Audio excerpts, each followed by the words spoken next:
identified themselves as Vecna of all their power uh here and thus forth through to and I want to distribute it to all the members of this party for as long as they shall live, until the end of time, blah blah blah.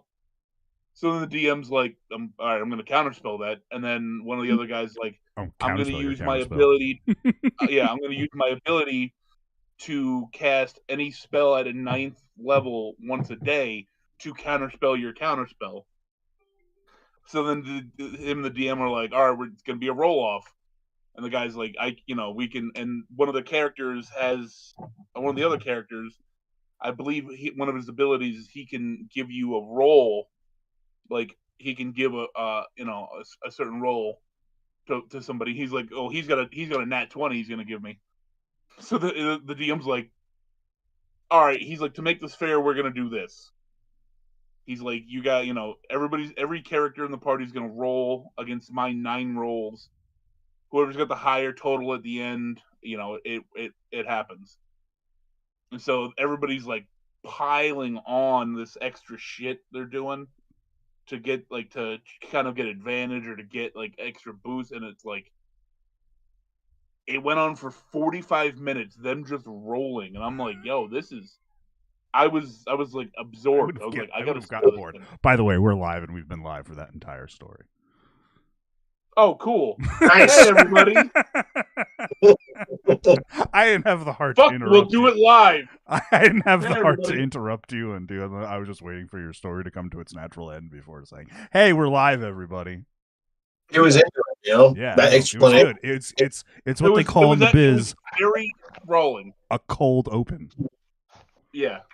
Everybody, welcome back to the Dirty 20 D&D nights. It's been about a month since we've been together between the flu season and real life just getting in the way. It's been a few weeks. But we're back, and last we left off, the party has been split to some extent. Once again, Raceland had made a decision, and he split the parties up into 2 portals. One ended up going back in time. That half of the party consisting of Raceland himself, Sturm Brightblade, their like paladin, Goldmoon, their cleric, Tinzo, Cavonian, Nori, and Fatu. On the other end, you got Flint Fireforge, you've got Caramon, you've got Caramel.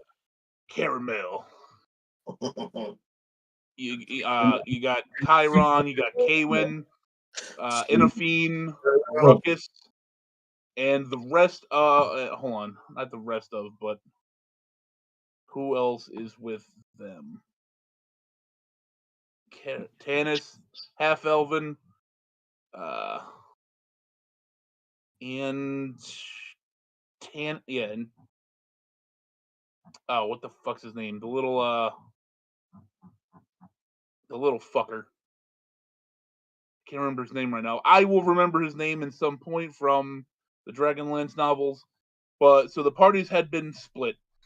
And last we had played, the party that got sent back in time to what they believed to be the Tower of Fistendonolus was trying to make their way inside, dealing with their own level of bullshit, trying to find their way in. They got in, and it was revealed that something was going on inside the tower. Like nobody's at the steering wheel. They made their way to the top through what seemed like the endless void of space. They found, some kind of magical device whirring out of control with an hourglass in the middle of it. They were able to stop it, upon which everything absorbed back into back out of the tower and into space, refilling the sky with the heavens, seemingly. And left on the floor was the robed, unconscious body of robed, unconscious man.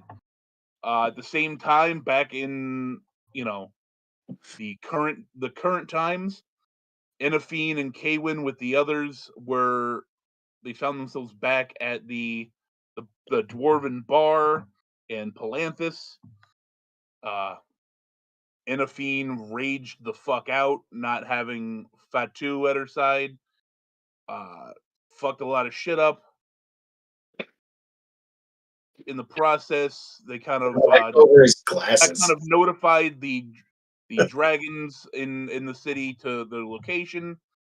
Kaywin got launched through about 3 buildings, trying to tell a woman to calm down. When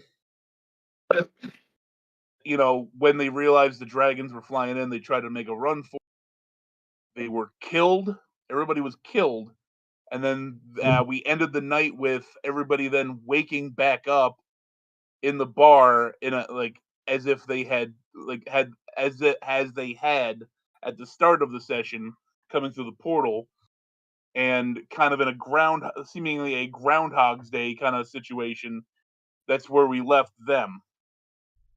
Now, first off, because we've now reset the time, do I now reset the damage that I've taken from me getting thrown through buildings? No. Well, shit. Okay, so we're aware of the time loop. Are you? I don't know.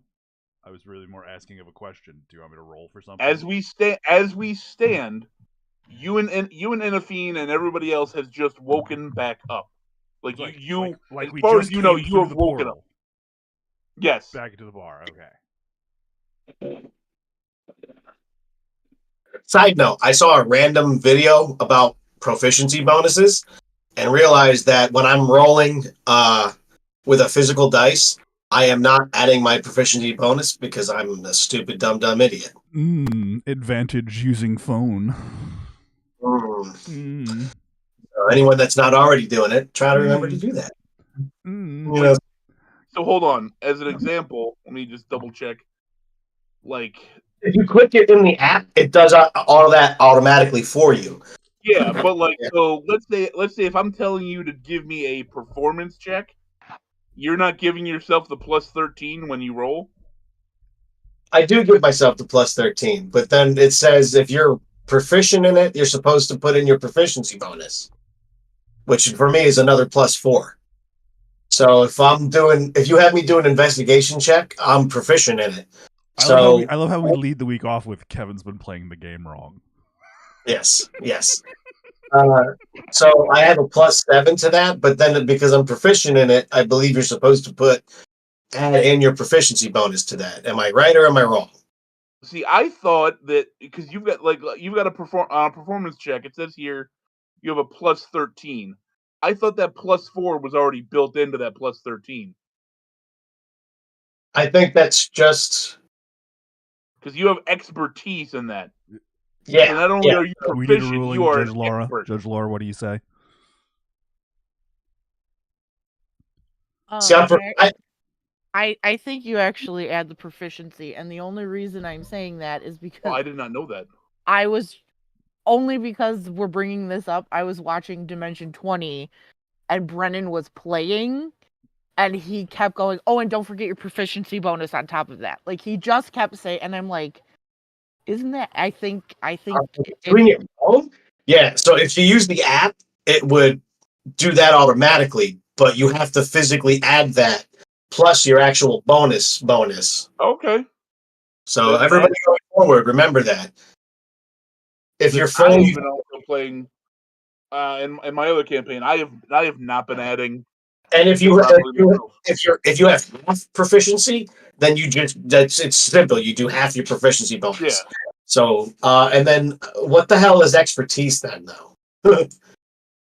Your wisdom. We're really gonna start the week out with semantics. Gotcha. I want to roll good. I want to make sure this thing I've been doing for a year is actually I'm doing it right. And I've just discovered after a year and a half I'm not. Seems like I'm not the only one. I'm here for the party, bro. All right. So yeah, like I said, that's where we 4 on things. Son of a bitch. I wasn't adding it either. Oh, maybe I was because I used online. I don't know. Yeah. Like, So, think of how many times one- Kevin yeah. has failed performance checks. All because he wasn't doing math properly. Oh, Yeah, in one point in time and space, we have half a party just in a wizard's tower dealing with finding an unconscious wizard, and in the current timeline we've got Kaywin, Enafine, and Co. waking up after seemingly dying, and Scene. I'll let you. Yeah, and scene. So Enafine, Kaywin, you guys have just woken back up in the bar. So, like, am I frozen in the position, or I just like I'm waking up again? You're waking up again. Okay. So I have no prior memory of the events that happened prior to me just waking up.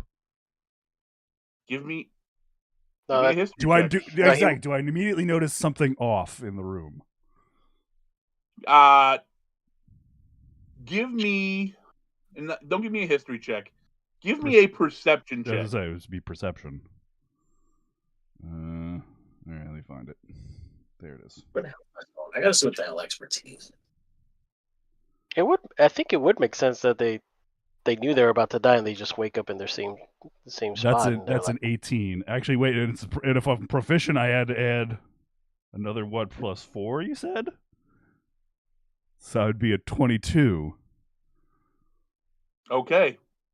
On a 22, you immediately you remember the giant dragon, like literally just slaughtering you what seemed like moments ago. As you awaken, you immediately realize something's not right. So that was not a dream. immediately the first utterance out of my mouth is "fuck." Okay. The world's longest literal just I'm holding the U.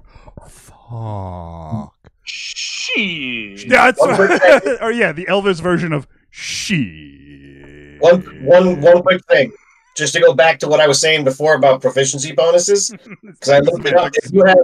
If you have expertise, It's double proficiency, right? it's double proficiency. Yes. And our dice online aren't adding it. It just adds whatever. Okay, so then the it was just an extra 18, is, regular 18 then. and not the 4 or Okay. whatever your So proficiency. even on the app, you have to Even actually on add the it. app, I think, because there are certain situations where you can't add it. I don't, or Right, okay. it Gotcha, doubles, gotcha, like gotcha, you gotcha. said. So So you that's just have to know. And So we could have been kicking way more ass and didn't even know it. I know the bitch. Could have had a plus now 8. now the gloves are off. Live to win. I'm a professional game guy now. Okay. All right. So yeah, I'm immediately realizing the scope of our situation, and now is when I start trying to do things differently. Yeah.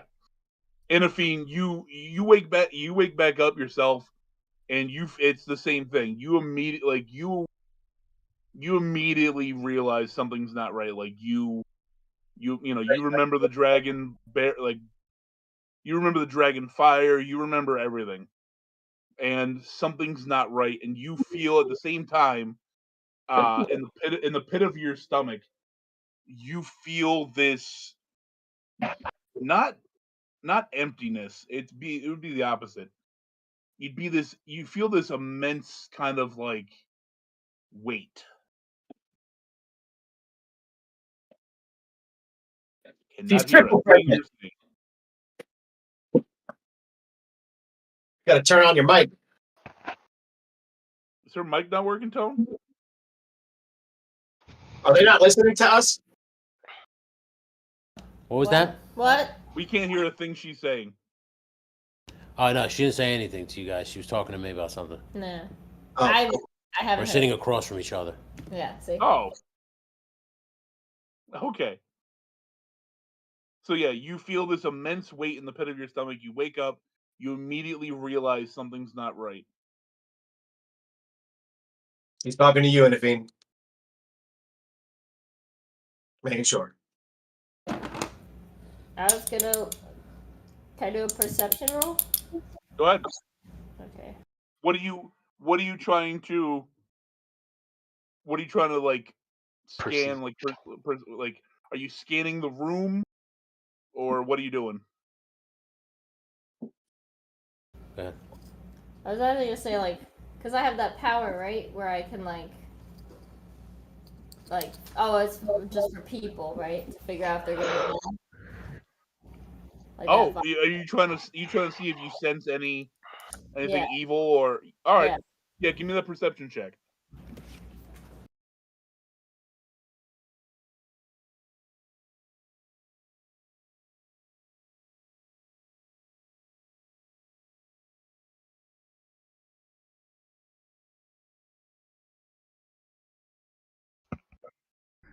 I'm just looking at the map for the first time in months. And does anybody else notice that it's basically a giant space butthole?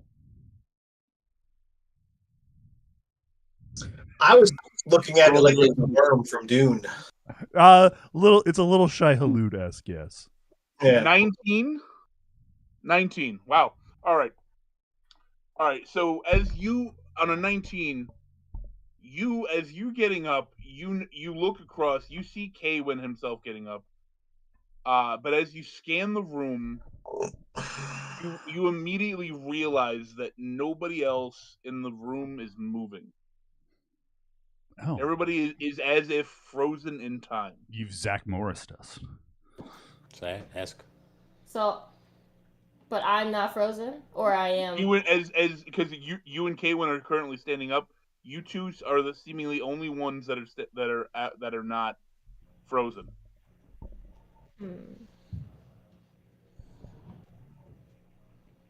Well, then I immediately turn to her and in Elvish I say, "Did you feel that?" And we were almost dead. yeah, and we're the only ones that can talk right now, right? I think. It seems like. Are you? Yeah. Oh, and I'm sorry, I forgot because you were also looking on a 19. While you realize nobody else in the room is moving, you feel while you feel this immense weight in the pit of your stomach, you also feel this almost crushing weight of pure evil. Like it is like the weight between that draw in your stomach and this aura around you. You have a sense of enraged kind of panic because one, you just thought you were dead. You just watched a dragon like begin to incinerate you. You woke back up, and now you're feeling all this. Everybody else in the room other than you and Kaywin is frozen. So then you feel this immense, like you kind of have this sense of like anger and panic because nothing seems right. Kaywin says that to you in, what'd you say to her again in Elvish? I just trying to ask her if she gets the gravity of the situation. Like we're right back where we started, and now that I'm realizing people aren't moving, I'm like. And what do you say? What do you say to him? Are we trapped in a dream? Yeah. No, you get decent mode. They got 65 allowances. But it's not right. Well, I feel like I'm too shocked to speak, so I'm just gonna look at him freaked out, and then try and look for Fatu. Pretty dumb bud. And cause he's probably frozen, right? So I'm just gonna run to him and hug him. To who? I'm not there. I'm not there, right? I thought you said we were all together. No, again. I'm not there anymore. No, Fatu is in another. He's I'm still everybody that was with you when you first woke up after getting pushed through the portal, they are back. They're back. All of them are there. Fatu is still gone. Huey Lewis in the news. Yeah. So Kaywin, you're asking her about if she can understand the gravity of the situation. All right. Okay, So as she's kind of just like panically looking around the room, not really saying anything back, you both hear not overpowering, but like just a very familiar voice, and it doesn't seem to be coming from any particular spot, and you just hear, "I don't think you do understand the gravity of what's going on." I'm like looking around. Who the fuck said that? God. It's familiar, like you know it to be Haster.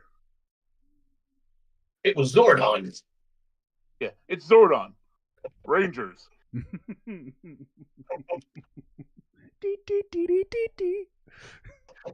The watch was always the best. Just like the first bit of wearable technology. And sorry, I'm stalling because I have no idea what I want to do.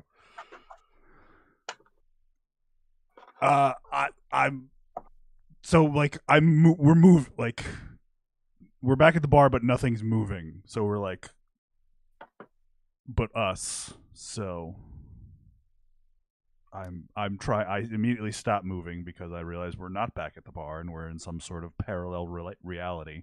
I'm assuming. No. Just reality. We're in the same reality. Just time has stopped. Whatever you're ready. Time is gone. Time is looped. Mm-hmm. I would say. Okay. Because Time is bullshit, man.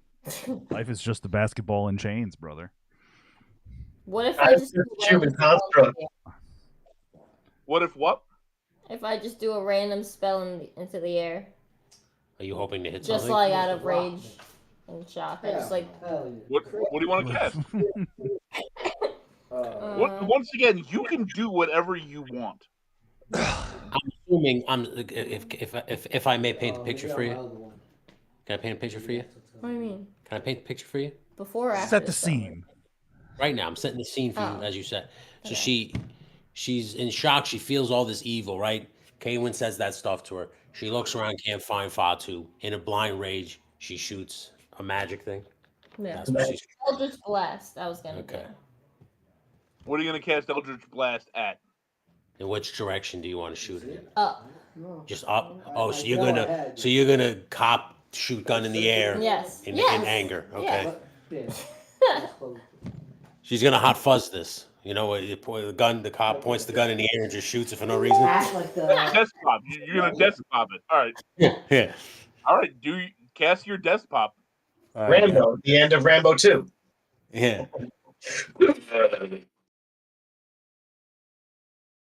That was my Rambo face. Synaptic static. What the fuck is that? And when did I get it? So Eldritch Blast is at will. So does she have to roll for that?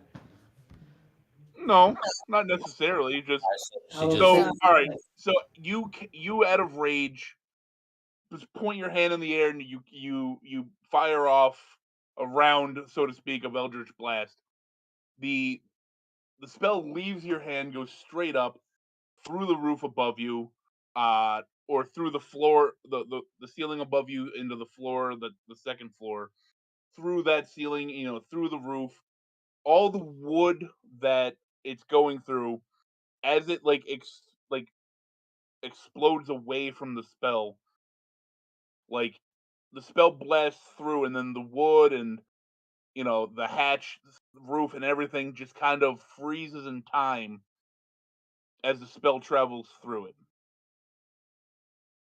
So now you've just got a hole above you where your spell went through, and everything that should be shrapnel and exploding outwards is frozen in that moment as you cast it.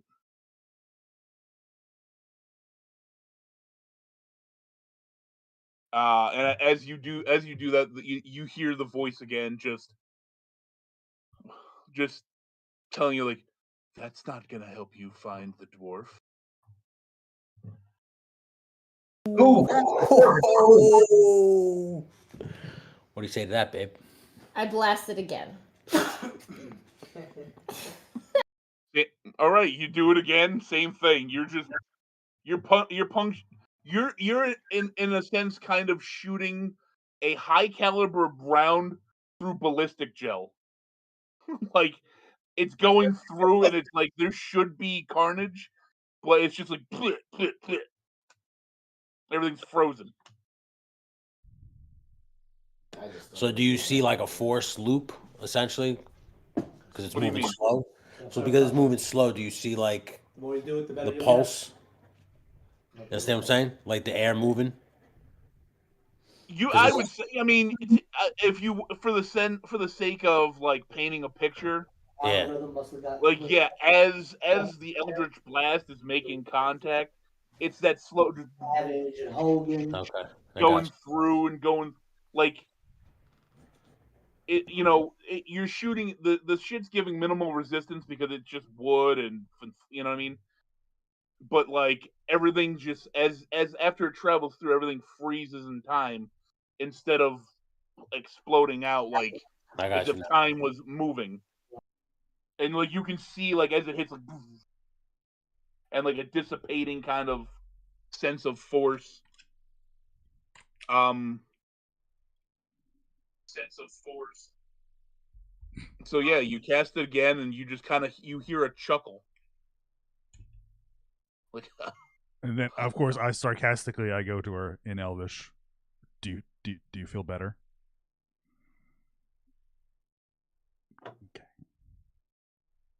Okay. Yes. Well, actually, wait. I could do it a couple more times until I do. This guy loves Shawn Michaels. So I just say to the voice, "The fuck?" Question mark.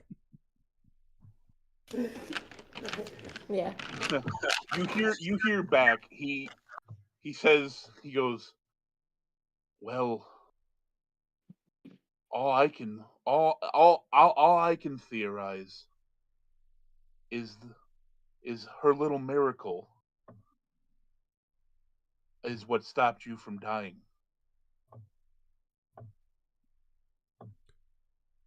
Yeah, you still have one baby in you. Ew. You can't get rid of Did you this say baby. ew? Yeah.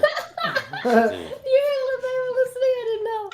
You can't influence her. Are we You are using, not are in the we room using with her her, fetuses as even though you were in the respawns? room. She's been trying to get rid of this kid since you told her she had it. Do we have respawn fetuses? Is that basically? What?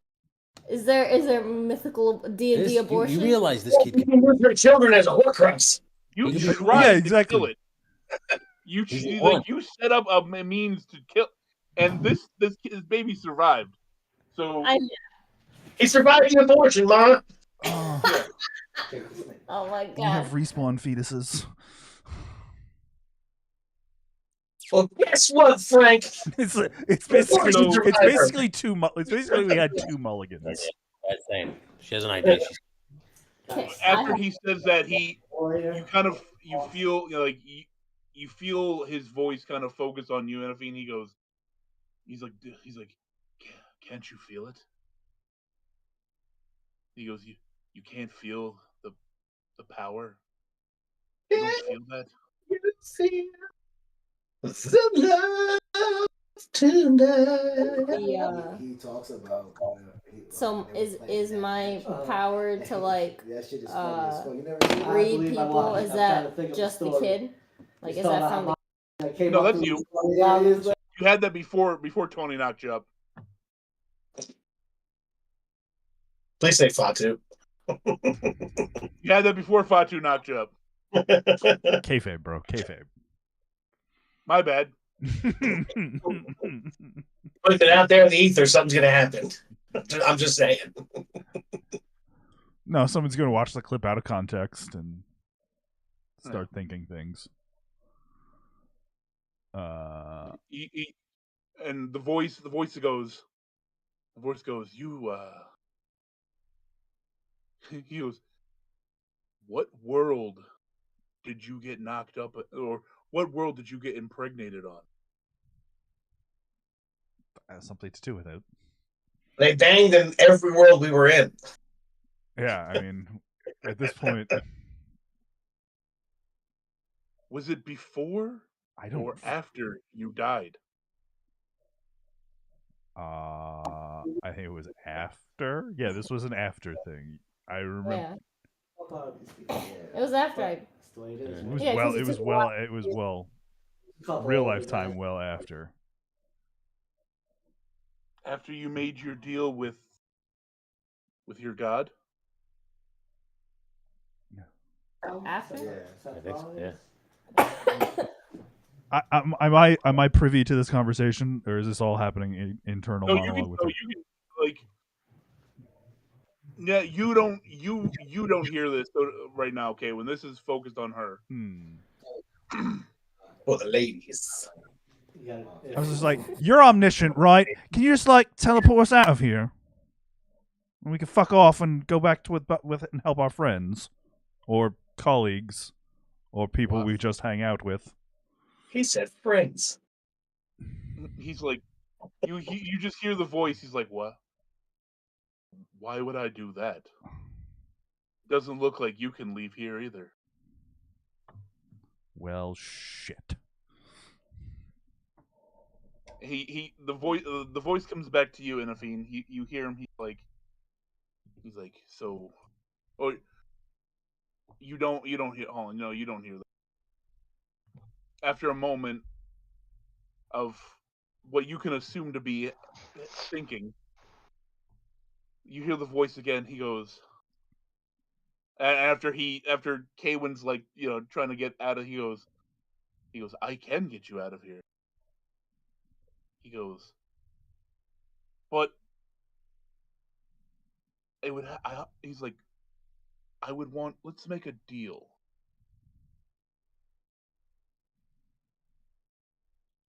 He's like, He's like, back when we first met. He goes, I gave you an opportunity then. You didn't want it. He goes, I'm gonna give you another chance. He goes, I can get you out of this. I can send you back to Fatu and to the rest of the party. And now you can hear this too, Kaywin. You hear this. He goes, I'm just gonna ask for what's in your stomach.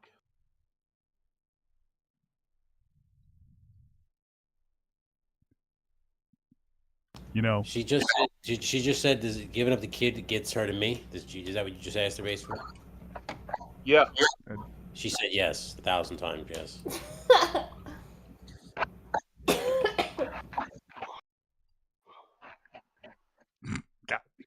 That was the easiest decision we ever made. I was like, I realize you're playing us right now, but yes, absolutely yes, 1,000 times yes.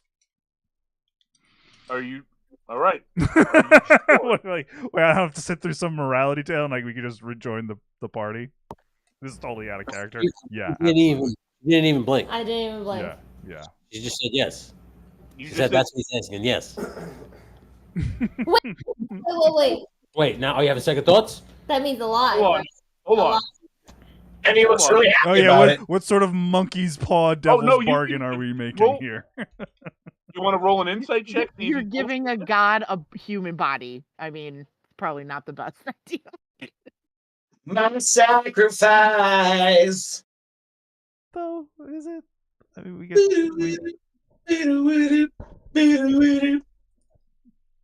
I'll give you advantage on the insight roll. Who's doing the insight on what now? Is that me? Remember, you have a proficiency bonus. If you have expertise, double it. Hey man, we're just trying to figure out the rules. I know. Just trying to make sure we're playing the right way. We're all doing math correctly. All right, so roll the 17. 16 plus 1. Okay, on a 17, you don't think he's lying. Like, you believe that he would send you, like, he has the power to send you back to Fatu. but at the same time on a 17, you get a sense of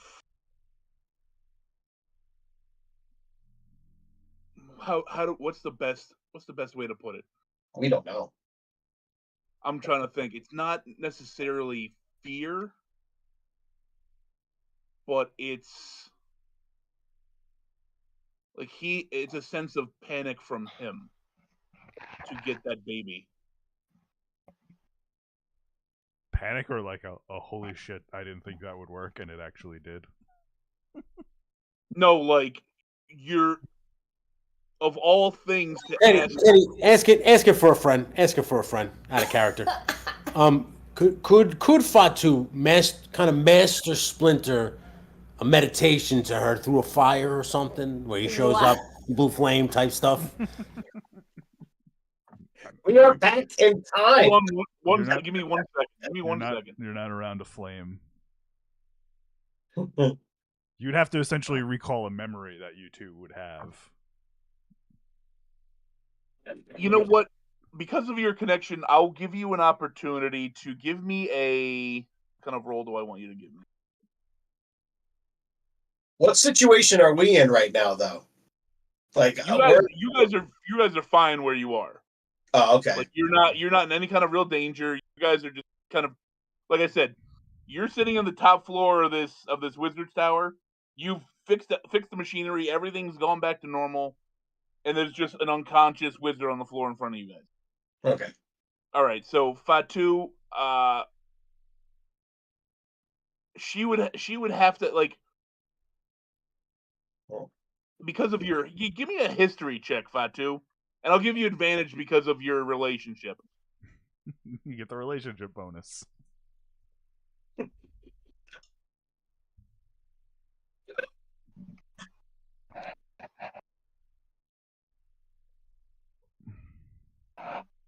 It is so much creepier hearing a far-off fire alarm when you live in the middle of the woods.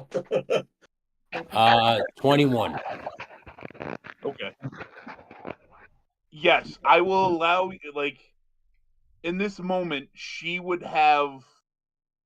It would kind of be like evil Fatu, good Fatu on her shoulder. Okay, so can I play the role of evil Fatu and good Fatu? Yeah. Oh, well, yeah. Of course. All right. Of course. Okay, so evil Fatu pops up on your shoulder and he says, "This is the moment you've been waiting for. Get rid of that little fucker." Right? And just as you're about to say yes, a chubby white guy with little wings and a harp pops up sitting on your shoulder, right? And he goes, "Dominic, I'm saying by your birth name." Hey, kayfabe. Who did you say that to? Who did you say that to? Inafine. Think about it for a second. You feel that he's nervous, correct? Out here dropping government names and shit. He wants this baby from you for some reason. Why does he want it so bad? And why did the other guy want the other one so bad when you had twins? Are you realizing something here? That the baby might be special? The other guy on the other side now goes, "Fuck that baby. Get rid of it. What's the matter with you?" Fatu is just sitting there waiting. You remember what he was like, right?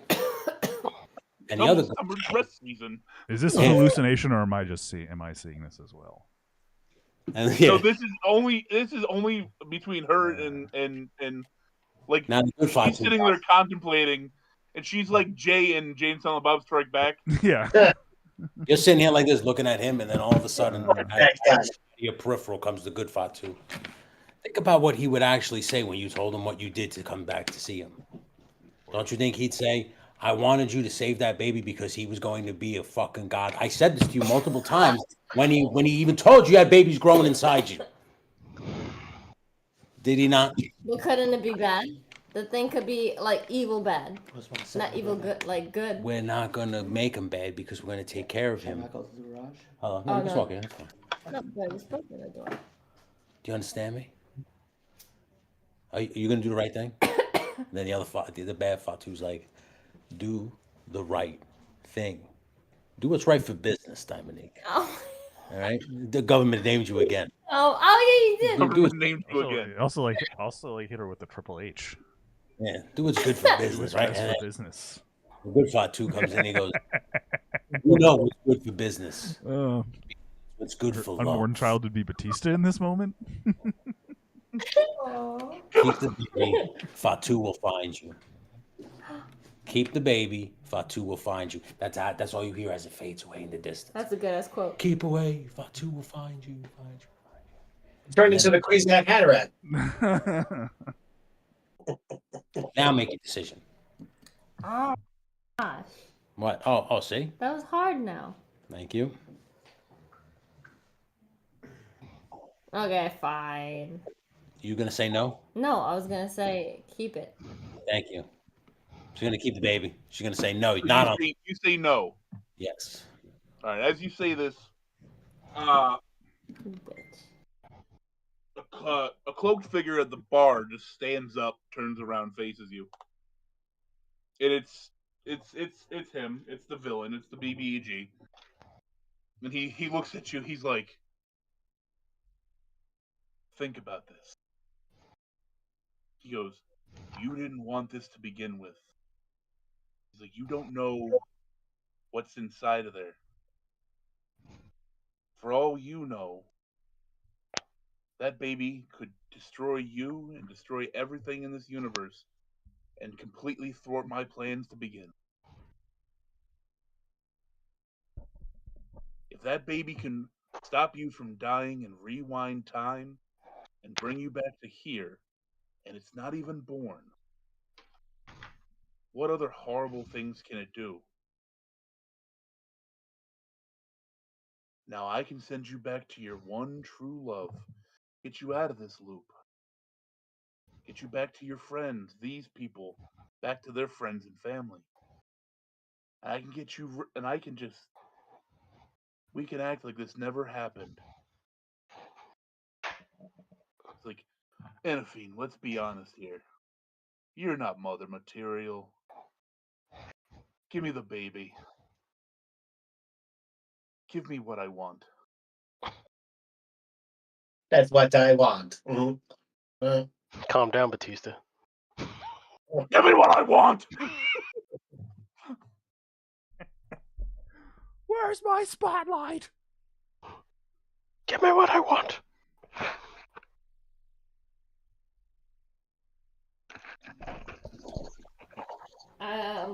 What was it? I'm I'm gonna say surprised that he came from behind the bar. No, he was just sitting at the bar. Oh, okay. Like he was sitting there like completely motionless Uh-huh. the And then all entire of a sudden- time. Yeah, he just stood up and turned towards you. Are you muted? No. So I'm gonna say. I'm gonna say not today, Satan. You're gonna say what? Not today, Satan. So keep the baby. She gets into a, I assume, like a defensive pose or something. Yeah, is he real or is he like an illusion? Yeah, he's standing right there in front of you, He's right? right there. He just kind of, his head kind of hangs down. He goes. He looks at Kaywin and then back at you. He goes, I can get blood on these hands. And he lunges at you. And suddenly there's a flash of light.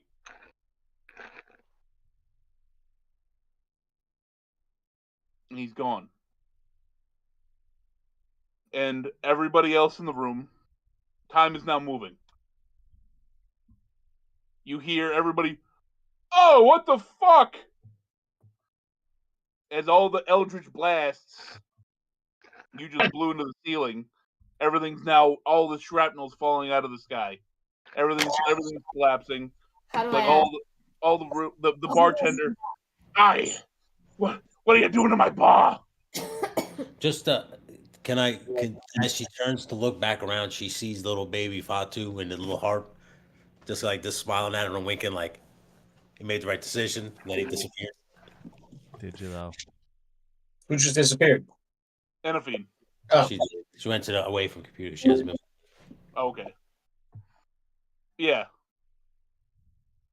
So yeah, he like flash of light, He's gone.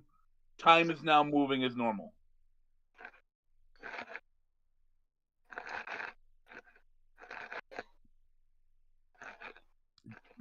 I'm now just more like surprised that things are moving back to normal.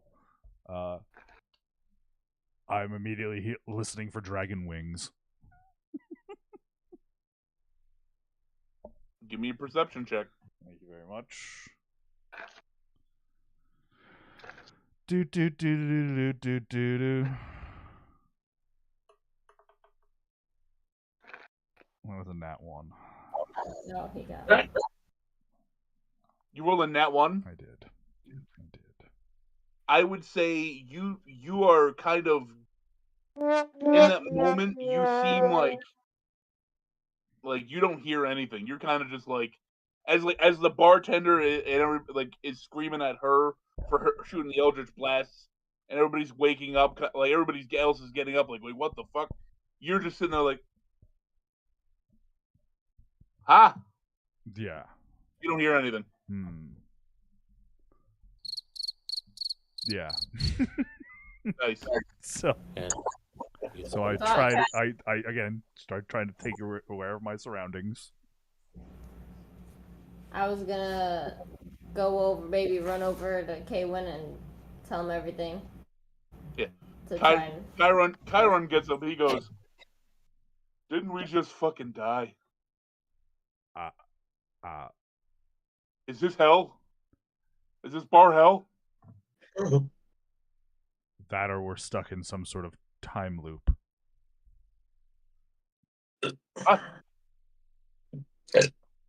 Just a circle of time constantly looping back and forth over and over again. So I didn't dream that dragon. No, that actually happened.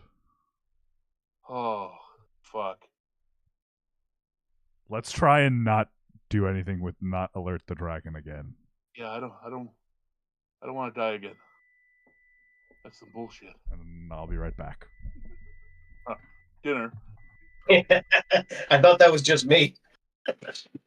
All right, so Tanis and the other members of the party you were with, they kind of get up and sensing something's up. They look at you, Anafi, and they're like something happened. Okay, so then I guess I just stare at them, panic for a second before I just unload everything I just saw. Okay. And heard. The Flint, the dwarf in their party, he's like, "You're pregnant?" Why a random dwarf? It sounds like Rosie. It's Rosie the dwarf. Rosie. Well, why was that his question? For me. At least you're not showing. Yeah, exactly. Oh, you're not even showing. 8 months already, though. No. Right? How long has it been? How long has she had the baby? I'd say you've probably been, at this point, you've probably been pregnant maybe a month. Yeah, a month. A little over a month. You're not showing. We're not playing by real time. No, I thought he said it at some point. Yeah, if we're going by how long it's been since I told you were pregnant, you'd have a kid. Yeah, you already. Ew! Not really, because that was like. Oh yeah, no, you'd be getting there. You'd be into it. Yeah. Into it. So you say yes, I guess. Yes, I am. Wait, what happened? Oh. He said you're pregnant. Yes. I no. I'm gonna say it's none of your business. Ooh, why are you so feisty? Sassy. Yeah, this is sassy Latina. Is You that are. what another dwarf has? He turns towards everybody else. He goes, "Somebody's hormones are out of whack." Hormones, he said. Yep. Tanis looks at you and he's like, "So, your baby did this?" Again with the baby questions. I yell at them. You know what? He's like, "You know what? We're alive. Let's figure out where to go from here." Yes. With that, I'm going to jump to the other party. You guys are all in the tower. Like I said, this guy is on the floor. You've just you solved the puzzle, fixed the hourglass. Everything's, there's just an unconscious guy on the floor. What are you guys doing? It's been a month. What were we doing here exactly? What were we trying to accomplish here? You believe when you got sent back to here, like Raceland chose this place, trying to find The Dragonlance, the right? most likely place where you could find like the highly powerful magical items, including the Dragonlance, or Okay. at least for somebody who would know where they are. Okay. And then there's this dude just laying on the ground in front of us. Yes. Is he dead or is he just like knocked out? I'd say he just seems not. He's out cold. Did we do that, or is that how we found him? I say we poke him with a stick. Oh my god, that would be my answer. Can I roll perception to see if I recognize him? Yeah. You can give me a perception check. To everybody else, at this, you feel that whatever's going on with the machine, he was caught in the middle of it because he appeared once you fixed everything. So you feel like everything was happened on his doing, and he was kind of caught in like I don't want to say stasis, but in a what's that time between hell? What's that area in between purgatory? He was kind of stuck in like a purgatory of his own doing.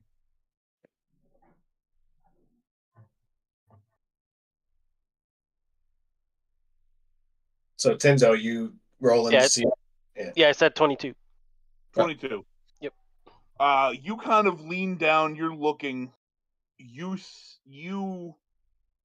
looking into the cloak. You get of the facial features.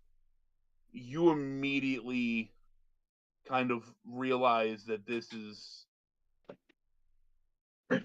he fits the description of Fist and Donald. Like everything you've heard and anything, every description you've read or heard, like that's what he fits that bill. Right.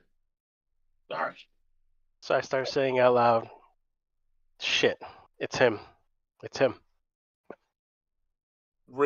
Raceland's kind of doing the same thing. He looks, he goes, he's like, yeah, yes, it is. That's Fist and Donald? He looks over at you, he goes, yeah. The greatest wizard that ever lived. And he's like, and yeah, he's alive, which is good for us. Should we not let him talk? I just kind of say under my breath, "Is it though?"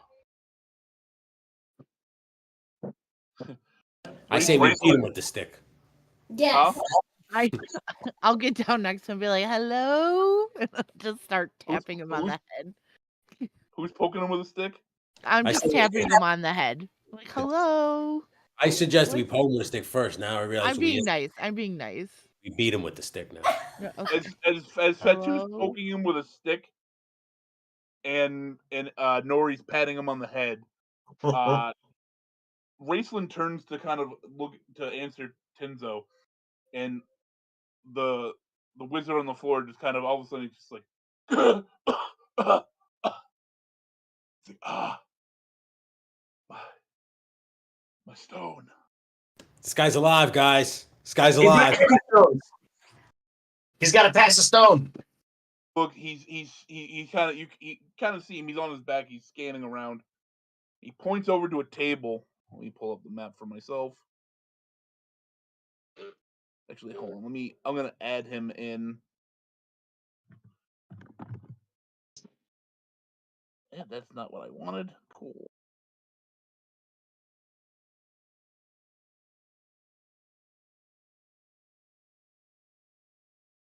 he's laying like right here, and he points over towards a table over here. He goes, he's like, my stone. I need my stone.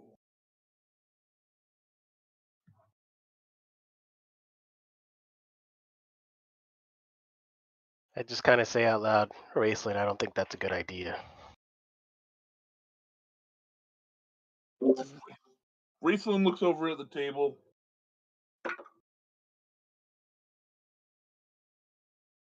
He turns. He looks back at you. He goes, "Well, if he needs that to live," he goes, "Can't have him dying just yet." Yeah, but He we don't know what walks he's. Oh, go ahead. Raceland walks over and he picks up the stone. He turns back and he looks at you. He goes, "It's like he's kind of shaking." He's like, "The bloodstone of Fistantonalus." And you see him. He kind of winces in pain. And he walks back over and he hands it to the wizard. And you watch as this kind of, not necessarily an aura, but this kind of like force leaves the stone and like it just kind of enters the wizard's mouth. Cavolian is kind of wary of this moment, and he's prairie dogging the pipe of the sewers, readying it for action. Give me a perception check, Kavonian. Okay. Everyone knows what prairie dogging is, right? I just want to make sure we're all. I know exactly what you're talking about. Can I drop? I know exactly what you mean by what you're doing. Can I drop the stick and unsheath the sword of Crown? You can, yeah. All right. Well, you wanted me to do a perception check, you said? Yeah. I've unsheathed the sword. Expertise in that, so I have to have for bonuses. All right, hold on. All right, so boom. All right, so I rolled. Okay, 19, 29, 30, and then 38. Holy shit. All right. As you're watching and as you're prairie dogging, you're watching him use the stone, and you're so focused on this. You hear, like, as this force is like, you hear screams leaving the stone. They race, or he's already got the stone, right? Yeah, he's already got the stone. Can I get Raceland's attention, like, on the down low? Okay, give me yeah. Ain't nobody got to know. I mean, I would say give me like a sleight of hand. Okay. Well, I have expertise in that too. I like knowing these new rules. Jesus Christ, I'm rolling there. 18. I mean, I rolled an 18 plus 12 and then plus 8. 18. So that's 30. I got a 38 again. Okay. Yep. All right. Raceland's perception rolls beat Fistantonalus as Raceland sees, like, he notices your hand gesture, like your gestures. Fistantonalus the wizard doesn't. Okay. I basically just want to tell him, like, I'm hearing, like, screaming. I don't think I think he's using, like, dark magic. Like, he did something terrible to get the power in that stone. Well, you hear in your head, you hear Raceland's voice. He goes, I hear it too. What do we do? Raceland can talk to you, like, telepathically. So he's like, be on the ready. Say it again. be at the ready. All right, and I put a little extra oomph, and I get the pipes of the sewers in my hand. A little squat action. Okay. Just relax that butthole a little bit. Uh-huh. Okay. You gotta be careful. You don't want to prolapse that anus. It just slides right out. All right. Fatu's got the Sword of Crom out. Jesus Christ. Hold on, because the mental image of you shitting out a pipe has just thrown me off my game. That's my purpose.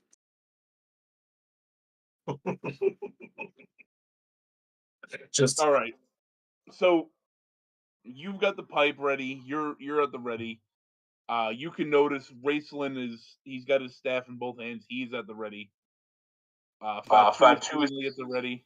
I have my sword and I look down and I look at Kevonian and I say,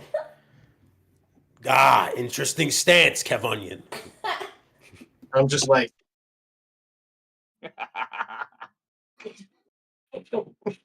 all right, so Fistandonalis, you hear like as the scream, Kevonian, the screams fade. He stops for a second, and then like Drew McIntyre, he just like nips up. He's back on his feet. And as he gets up, the hood comes off his head, and you see his facial features. He's just very aged, just dark eyes, very, very dark and moderate. Like you get the sense of like this, not really trustworthy in nature. As you're looking at him, and he's immediately like you watch as his eyes are like darting around everybody, and he sees everything, and he looks, he's just like, kind of best way to describe how it's literally like Voldemort coming back to life in Harry Potter, in the fourth Harry Potter, where he's just like, oh. And he looks around, he goes, My boy! Yeah, I can touch you I now. can No, touch he's like, who do I have to thank for getting me out of there? Kevonian says, we all helped. He looks down at you and he's like, no. And he looks at Raceland, he's like, I take it you're the one who, he goes, somebody had to have found this tower. I take it that's you. I walk over and stand next to Raceland. Immediately you feel his eyes on you, and you can feel him just like scanning you. Like you kind of get like the feeling like you're being looked at, like how animals on the Serengeti get looked at by lions. Expendable. No, like Yeah. you like a tasty treat. He kind of looks at you and he goes, and who might you be? He's like, you're not of Kryn. No, I am While this not. is going on, Kevonian is slowly wiping the shit stains away from the mouthpiece. Real loud. Without looking at you, you look down and it's no Ew. longer the pipe of the sewers in your hand. It's just like a phallic rod that you're just rubbing. Ew. And then you look back up, That's and Fistandonalis, disgusting. he's holding the pipes of the sewers. He's just like, disgusting. You should really wear gloves with that. And he kind of looks over at you. He goes, you're gonna get an infection. He's a fucking doctor. Too late, wizard guy. He already has one. It's looks not my over- fault. It became canon, and now I can't not have it there. He looks over at Fatu, and he looks down at his sword. He goes, "Interesting." And then you look down your hands. You're no longer holding the sword of Crom. You're holding a bouquet of flowers. For me. And then he's holding the sword, and he's just like, and like he's got it in the one hand. He's got the pipes in the other ones. He's like, he looks back over at Kavon and he goes, "Put that away." And you've got it now. The phallic object's gone. You've got your pipes back. They're cleaned. You filthy Not for long. animal. And now Fist and Donald is holding this sword. He goes, "This." Tinzo, you and Raceland get the sense that he is seeing something in this sword that you guys can't see. Huh. He goes, "This is very interesting." He looks back up at Fatu. He goes, he kind of holds his hand out with the sword. He goes, "Keep that sheath." He goes, "It'll do you no help here." And then as you look, but you're still holding the flowers, but the sword's back in your sheath. Oh, he lets you eat the flowers. I put the flowers in my bag of holding. I say out loud, "Great wizard. Nice little trick, but you want to tell us why you were on the ground?" Oh, he looks back around the room. He sees Nori. He's looking at. He looks back at you. He goes, "In due time, in due time." He's like, "Why are you here?"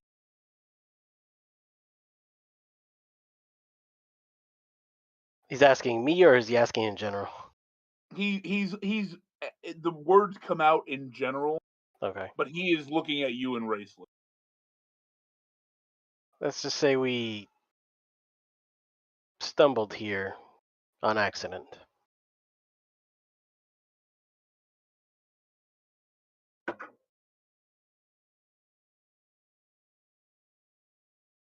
He looks at you. He smirks. He goes, "Well, lying isn't going to get you anywhere." And he looks back at Raceland. He goes, "Raceland, why are you here?" Raceland, realizing that he never told him his name, is visibly shaken. And he's sitting there. He looks at him. He goes,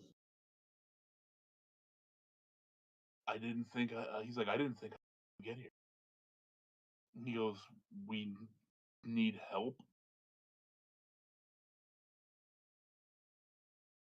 And Fist and Donalus chuckles to himself like,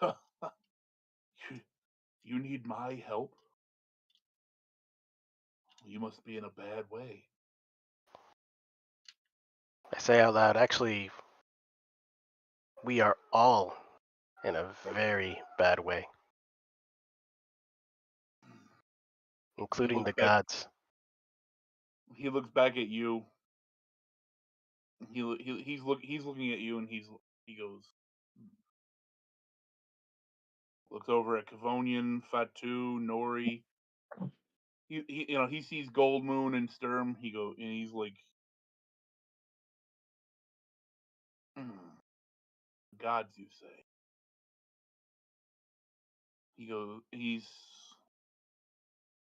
Now are these the gods of Bryn, or the gods of whatever world you come from? The gods of everything. Everything. Do the names Haster and the Sleeping Darkness mean anything to you? He It's kind like of a pauses. sick name for a band is what it sounds like. It sounds like a really sick Swedish black Like metal death, band. like Gorgoth band. Yeah. Yes, Darkness. Golgothan.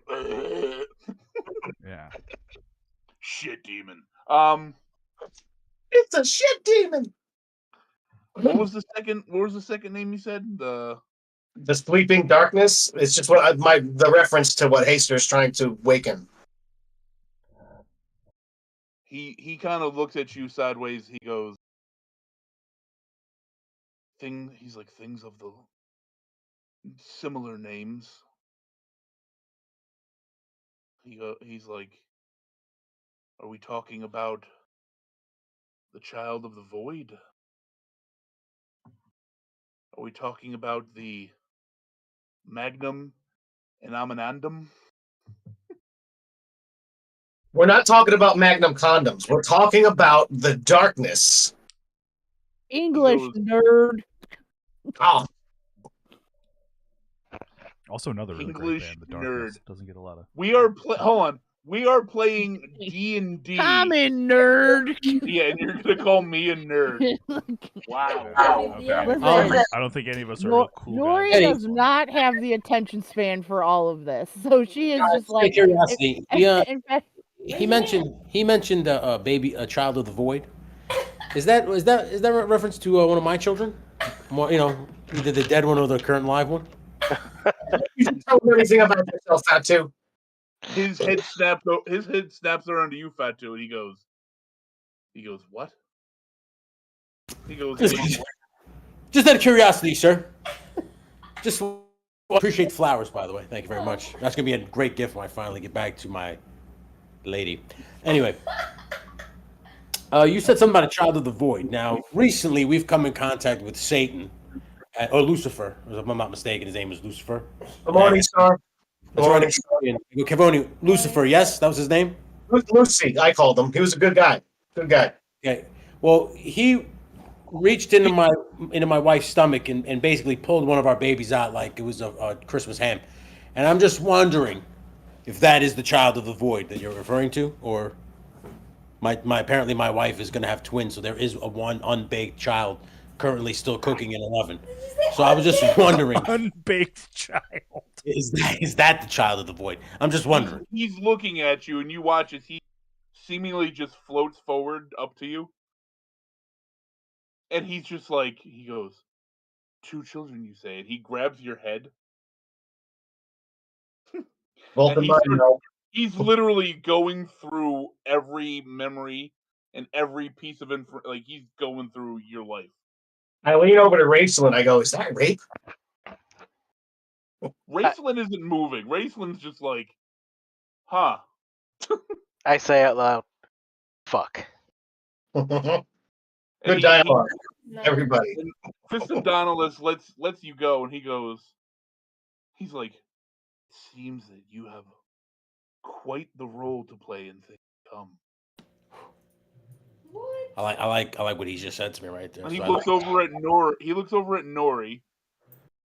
He floats up to you, and you see him. He touches your head, and he's just like, no, I smack him away. Don't touch me. he's just, where? Shouldn't you have gills? Fuck. I try to Pasta. telepathically whisper to Raceland, this is bad for me. I get my wits about me, and I say to the wizard floating, I say, "Hey, I'm sorry about all the graphic stuff you just kind of saw." He goes, All He the goes graphic back sex to you. stuff that you just saw. he goes, your carnal lust aside, he goes, he's like, you're a simple creature. He goes, but your child. He's like, take care of that one.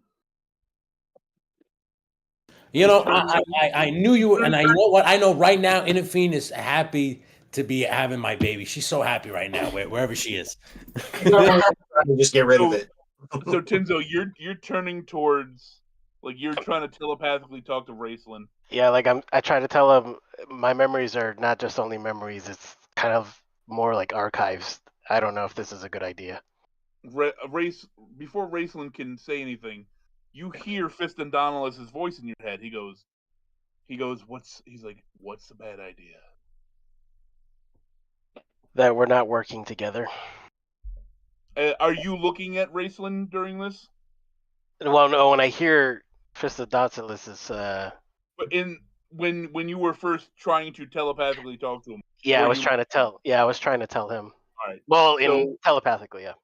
All right. So when you hear his voice in your head, I take it you turn to where to look Yeah. at him. Yeah. All right. He's right in front of you. Yeah, I figured.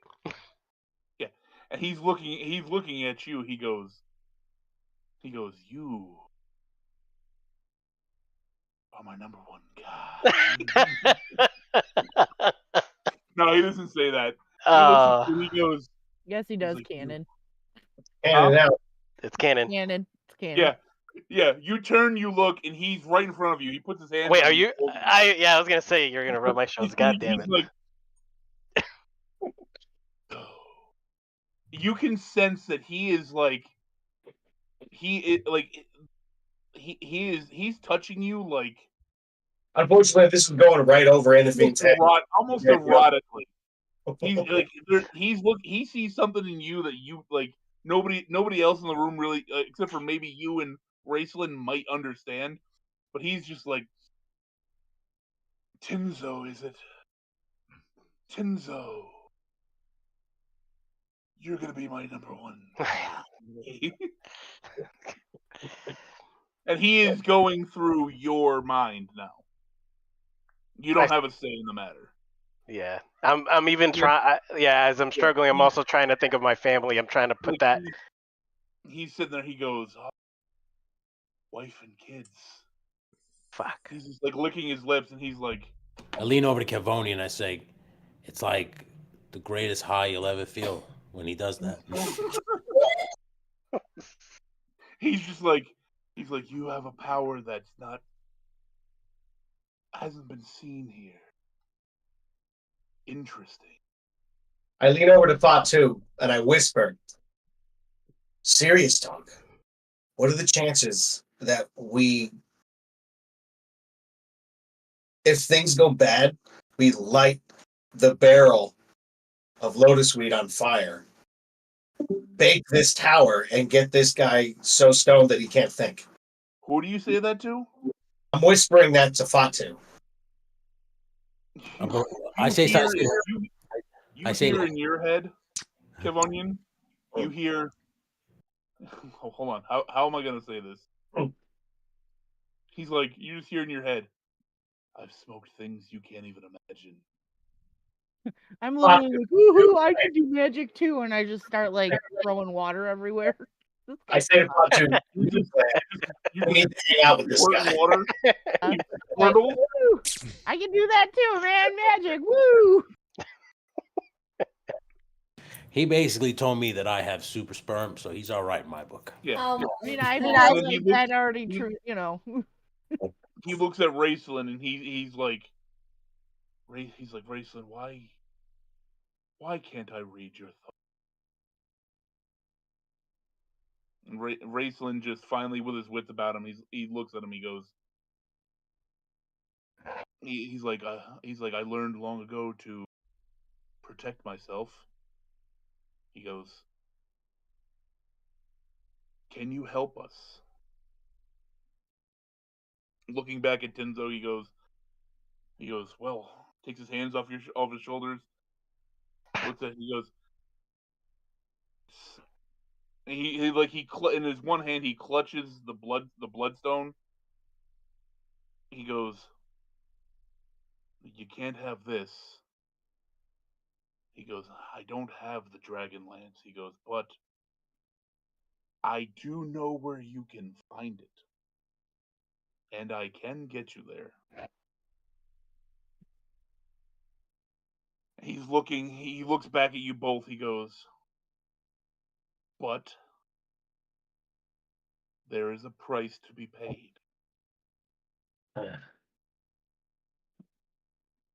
He goes, Raceland, Tinzo,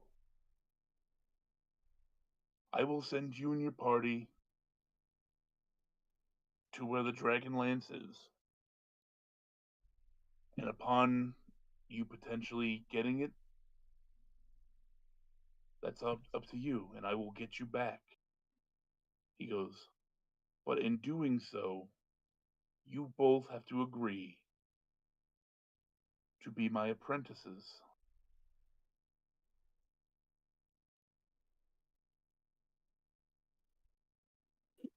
Nori goes, I'll do it. Magic. More magic. He just looks. He looks at you. He goes, yeah. He goes, young lady, your magic seems to be on its own spectrum. Would I be able to tap into my history of knowing that I know exactly what that means because I've heard it from my people, tales of this guy? That's why I'm really apprehensive with him, but I don't say anything because I'm trying not to fuck up the timeline. Yeah, dude, hold on. If you know what that something means, Yeah, you don't have to tap into it. Like, you just know it. yeah. So, like, if you know what that means, like, you can take that and be apprehensive. Mm-hmm. So if you want to be like, and like you're like, fuck, what do I say? Then fine. Raceland immediately looks at him. He deal. He says, "Deal." He goes, deal. I just look at Raceland, I'm like, you have no idea what this means. I don't know if I can deal with that. I don't know if I can agree to what he wants to do.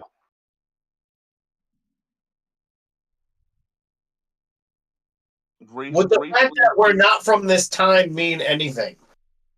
Raceland looks at him. He goes, "You, Tenzo, you hear in the back of your head. You hear, I've got this." Raceland looks at Fist and Donalis. Raceland's like, deal. He goes, I will gladly be your apprentice.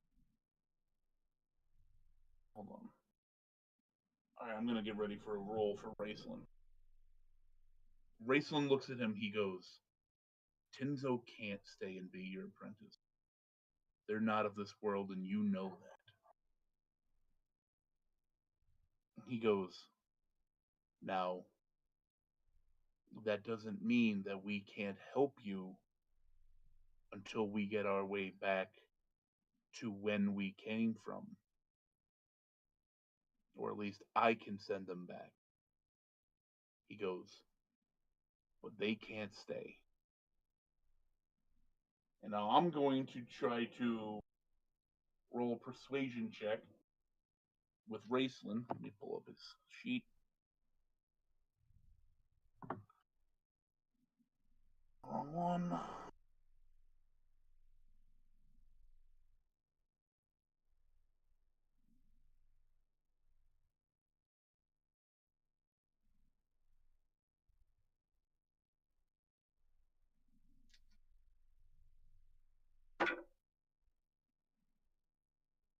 Alright, that's 22. That's a 34.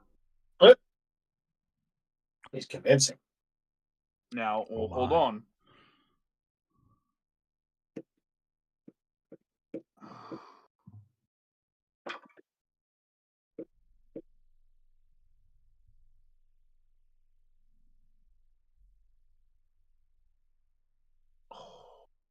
All right. Excuse me. Didn't realize my mic was live. Okay.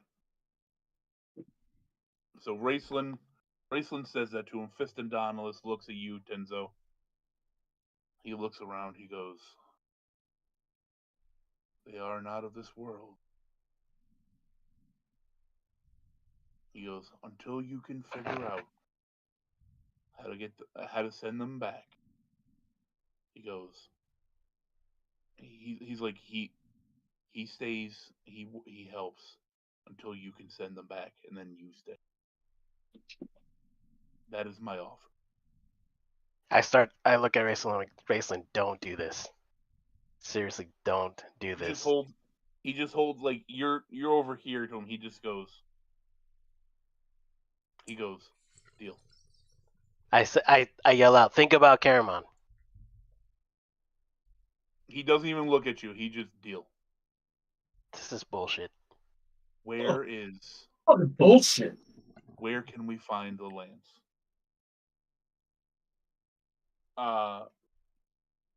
Festin Donalis goes. He goes. You'll find it in the home of. He's like, you'll find it where you find the gods. He goes, I can tell you exactly who has it. He goes, it's either going to be one of the easiest trips you've ever taken, or it could mean your death. He goes, you'll find it in the Hall of Paladine. He goes, if anybody would have the Dragonlance to keep it from Takesis, it would be the Platinum Dragon himself.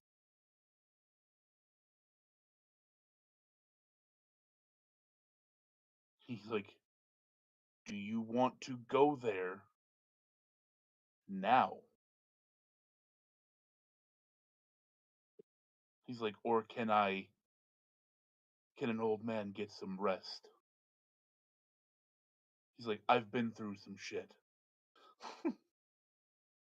Are we all rested up? No. No. Maybe we should get some rest. This is like 30 minutes after you almost drowned in the quicksand shit. That's right. Forgot about that. I say to Tenzo, I know you're nervous, but maybe we should get some rest. And right now, he doesn't seem hostile. Yeah, he doesn't seem hostile now, but I don't agree with what he wants to do. You wouldn't understand. I look him dead. I look you dead in the face. I say, we can suss that out later. Trust me, I know what it means with him and Raceland. Festin Donalis, he looks at you. He's kind of looking around because you guys are saying that to each other. He can seemingly hear everything. He's got a smirk on his face. He looks at Raceland. He goes, it seems as if everybody's been through something. He goes, I don't have much room here. He goes, but he looks out the window. He goes, there should be plenty of room to make camp for the night. And he watches, he just snaps his fingers. And all the darkness that was outside is gone.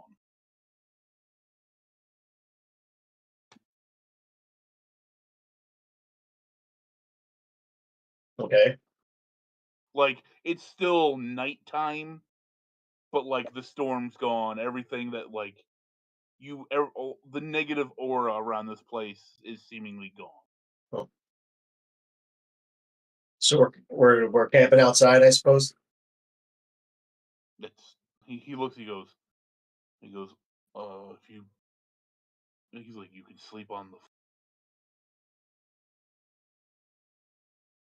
But Do you have any shitty metal music loving goblins in the area? he looks at you. He goes. Oh.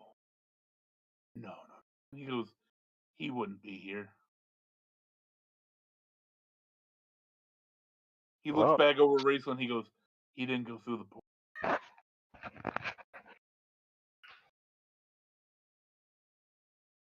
So he's not here. And you know who he is? He goes. He looks back at Tenzo. He goes. I've seen everything he's seen. Oh. All right then. We're just gonna go set up camp.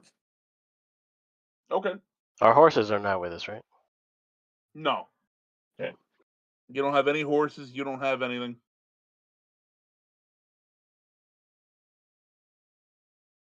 All right. All right. So you guys are gonna go outside to make as you, like you leave the floor. Now I don't have a proper picture for it yet, but now like this it's turned back into just a normal like a normal tower, like seemingly tower, Hmm. just the dark, like onyx black, stone interior walls. As you walk back outside, you're no longer on an island. Like you're in the middle of a forest. Hmm. And there's a clearing at the base of this tower. Everything, like you get the perception that everything was done to hide this, to like detract people from trying to get into this tower. When we all the ground around outside is seemingly normal now.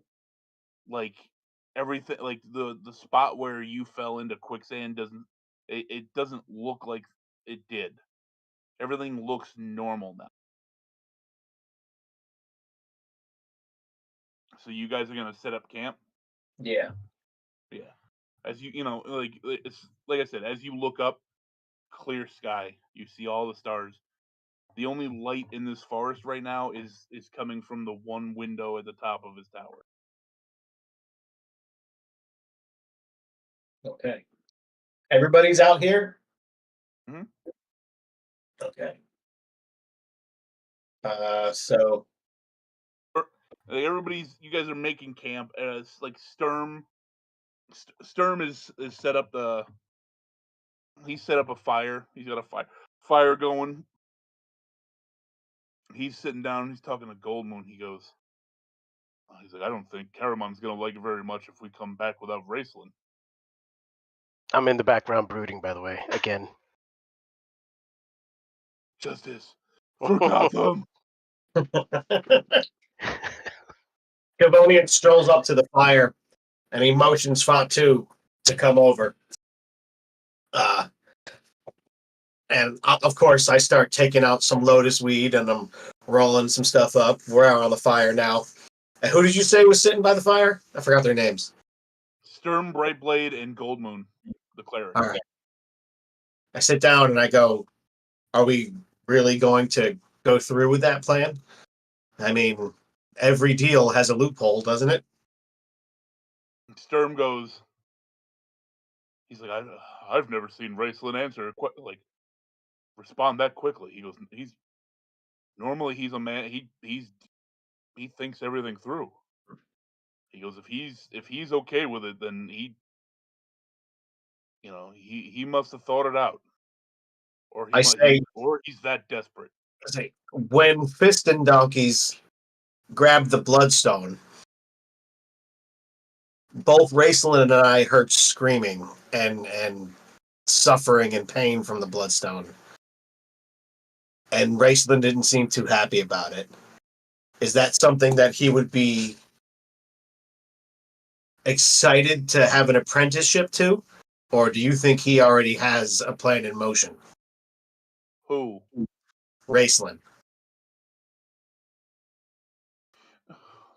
Sturm looks over at Raceland. He goes, Oh, Raceland's there. yeah. He's sitting there. He's like, Raceland's he's the smartest man I know. If anybody's got a plan, it's him.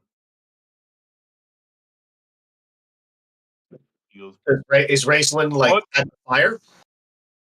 Raceland is kind of sitting off behind. He's brooding himself, but he's closer to the fire because he's a more meek physical character. Hmm. So he's gonna be closer to the fire to stay warm, whereas Tenzo is just in the shadows, just God.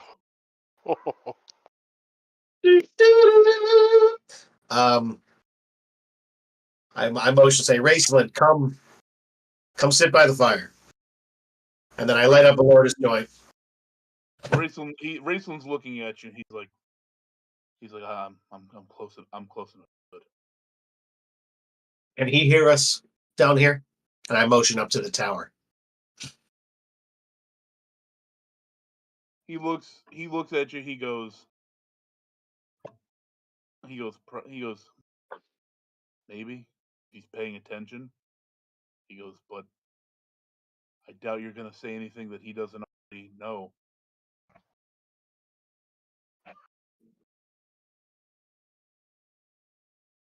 What was that screaming that we heard? He's like, he goes, I forget that you're not from. I sometimes forget that you don't all of the myths and the legends. He goes, that stone. He goes, it's the legend is that it allows him to capture. He's like, the best way I can explain it is allows him to capture uh, people's essence and keeps them alive. He goes, if you had to guess, how old would you say that man was? 37. He goes, if this is the right year, he goes, he's well over 100 years old. What face cream is he using? I kind of walk up and I'm like, maybe like apprentice cream.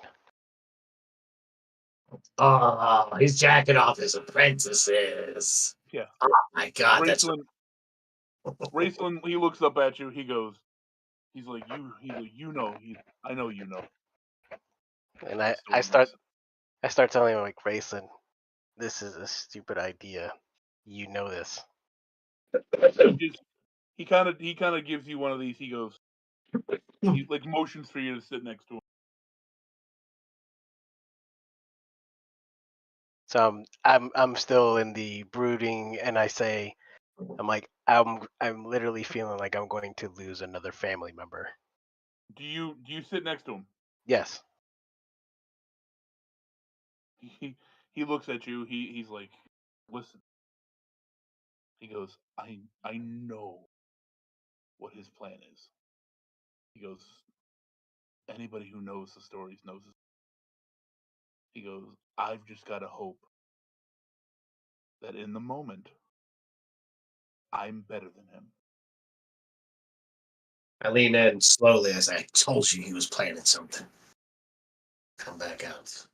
And then I say, and if this goes sideways, what do I tell Caramon?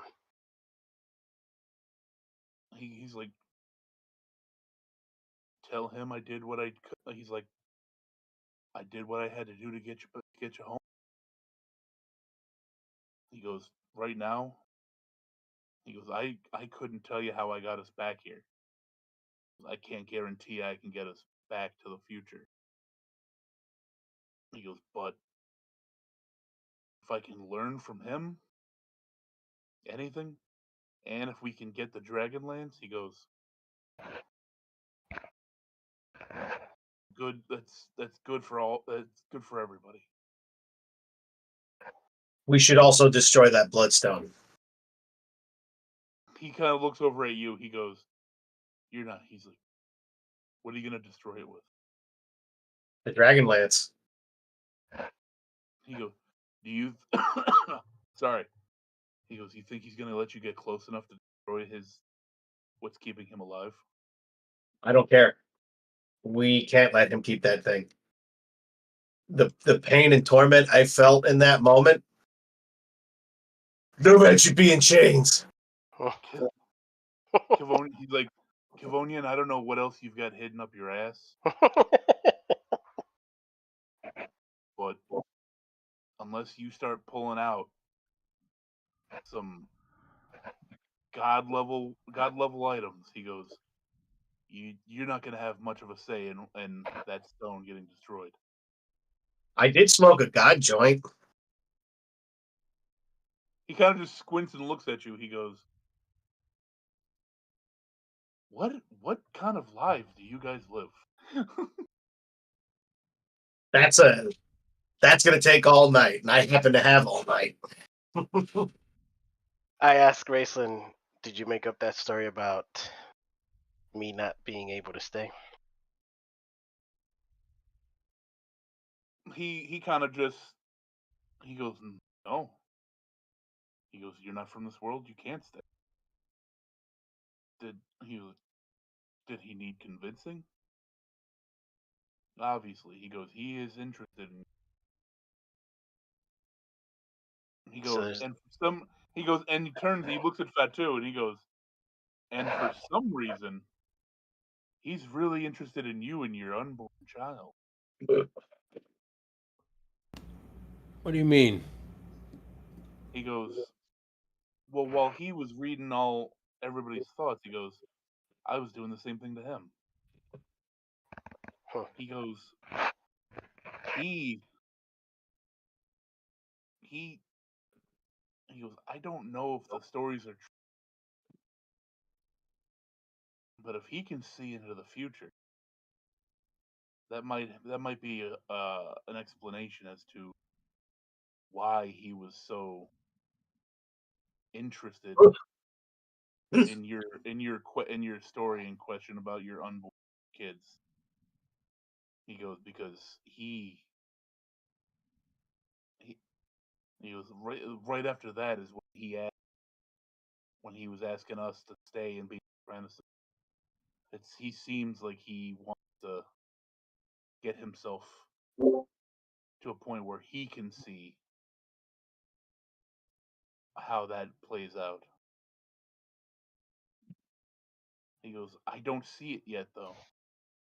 He goes, the dwarf. He goes, and he looks back. He kind of looks back at Kevonian and Tinzo. He goes, a dwarf and an elf. He goes, I gotta be missing something. He goes, don't take this the wrong way. I just can't see how that kid would be so special. You ever watch them bang? He goes, he looks at you. He goes, is that magical? I have half human in me too. People always tend to forget that. I am half barbarian. Barbarian blood. It's fiery. Jesus Christ. So he didn't give a shit about my ass flute? He looks at you. He goes, nobody gives a shit about your ass flute. I give a shit about my ass flute. There's a lot of shit jokes. Then he looks up at Nori. He goes, and why does everybody think you're a fish?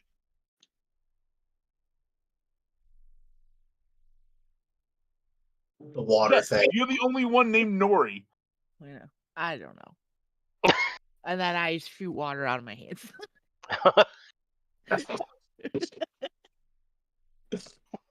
He's like, what do you? Finger guns, but they're water guns.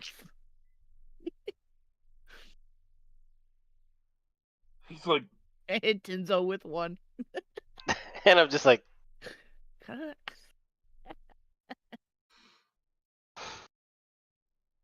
he's like, so he's like I he looks back at Tinzo. He goes, he's like, you're wet. I just That- look at him. I'm like, I just kind of chuckle. I'm like, That's what she said. Yeah, but he looks at you and he's like, he goes, I know how I know how he thinks this is gonna play out. He goes, but it's a chance I'm willing to take. what if I stay and help? He goes, listen, you're needed elsewhere. But he goes, I don't know if I can stop you. Your own man. He goes, but you've got wife and kid you're trying to get back to. This might be a risk you don't need to take. What does his apprenticeship entail? Why is it so bad? Why? And I'm asking in character. Like, what's so bad about this wizard? He Like, looks besides over at you. He looks as he's talking to Tinzo. He looks back across the fire at you. He goes, "What do you think happened to his last apprentice?" And then I say out loud, what do you think are those voices? we need to destroy that bloodstone. Like, it's a moral issue at this point. He You take what we need to from him and have to figure out something. Rayson looks at. He goes, you can't say it's immoral. He goes, at this point, he's like, at this point in time, He's like, most likely everybody knows the stories have already begun. Anybody agreeing to be his apprentice knows the risk, knows what. Everybody knows who he is, what he does. Everybody, Well, all right. Everybody, he goes, but everybody thinks that they're going to be the one who bests him. But hear me out. He was supposed to have disappeared, correct? According to the stories, from what you've told us. He goes from our time. He goes at some point in history, he disappears. And we unlocked him from some sort of stasis in a tower. What's to say that we weren't supposed to do that? That wasn't supposed to happen. He goes, I don't know if that was supposed to happen or not. He goes, us going back in time and finding him wasn't necessarily supposed to happen. So we need to set things right before we leave. Well, then I tell Cavonian that would entail that we go to every world and set everything back too. We've All we already have to altered too do much. is put him back where he was. I would say he's the very least of our issues right now. But what if we go back to our time, and now because he's awake, our time is changed, and he becomes a new problem? Well, I didn't really get much of a reaction from him when we said Haster. So I don't think he's really fully aware of what's going on with that. Or Haster's not powerful enough to be on his radar. Raceland goes, if what you say about this Haster is true, I doubt he's not powerful enough to be on his radar. He goes, but in this time, he could just be myth and legend himself, story. Also, just want to mention that we just brought up radar in a fantasy setting. You just did what? You just brought up radar. How radar works. I said the word radar. The word and the concept of radar. Just bats. Yes, bats. Bats have radars. There we go. Sure. That's sonar. That's sonar. Completely different. Just get your shit right, nerd. Just saying. Shut up, nerd. But that's my argument to Raceland. We almost either have to or are supposed to do this. And I think just knowing that might give us an edge. Knowing that we are supposed to do this. And the fact that we get back to our time and it wasn't different shows that it did happen. Raceland, he's in thought for a second. He goes, maybe. He goes, maybe we can set it right before. He goes, or maybe us trying to set it right is what allows Haster to destroy everything. Cavonian puts his head in his hands. He goes, "Oh, time. Yeah. He goes. He looks at you. He goes, you should have asked him what he knows about multiverse theory. That's why it's the first thing I asked everybody. He goes, if we're gonna be fair, he goes, right now, this is how we have to play things out.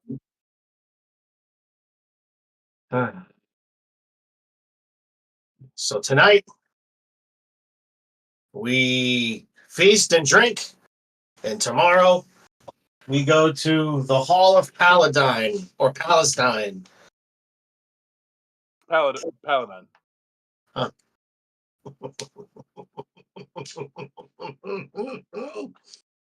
Freudian flip there, Kevin. Kevin. Their ultimate god of good, who apparently hates the Jews.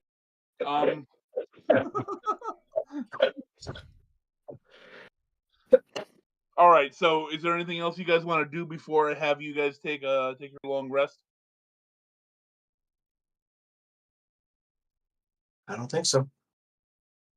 All right, everybody, take a long rest. I'm gonna jump back to Inafine and Kaywin. Everybody. All right, so you guys, you're still in the bar. Everybody's up. Everybody's looking at you. They're like, I gotta make peace. Chiron's like, Inafina, what the fuck are we doing now? Where's Fat? Like, we don't know where Fatu is. We don't know where the rest of the party is. And we know that if we do too much right now, the dragons are gonna come and fuck us up. What do we do? We're just in a bar. That is correct. We're in a bar. Very observant of you, Kaywin. The fuck is he talking about? Now I'm going to suggest something bold here. What if we do absolutely nothing? Flint looks at you. He goes, I like it. Oh, Keith. Give me a beer. And my 1997 Yankees hat. What the? R.I.P. Rosie. Bless up to the god.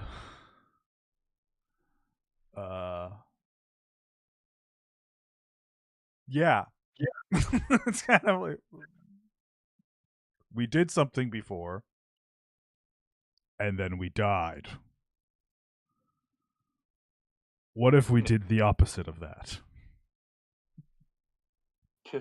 Caramon looks at you. He goes, I can't just sit here. I've got to find my brother. Right. Where is he? Fuck. You don't know where he is. He could be fuck off anywhere. He could. We also can't leave the city. Big All these fucking people dragon. potentially perish. We do nothing. He's looking at you. He's like, nothing. We're He goes, "What do you just mean, sitting in a nothing?" bar. We haven't triggered the dragon yet. I don't know about you. Time, me and her, we experience time differently from you Mortys. Yes, we have a term for you, Mortys. He's looking at you. He goes, I can understand if you're afraid. He goes, but me, I've got to do something. He goes, I can't just sit here. Oh no! It's not a matter of fear. I don't want to die. It's the whole Well, nobody dying, wants to die. and then so what if we did nothing?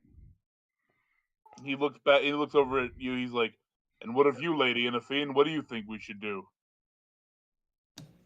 I actually Don't you said want to know? Don't you want to know where your beloved is?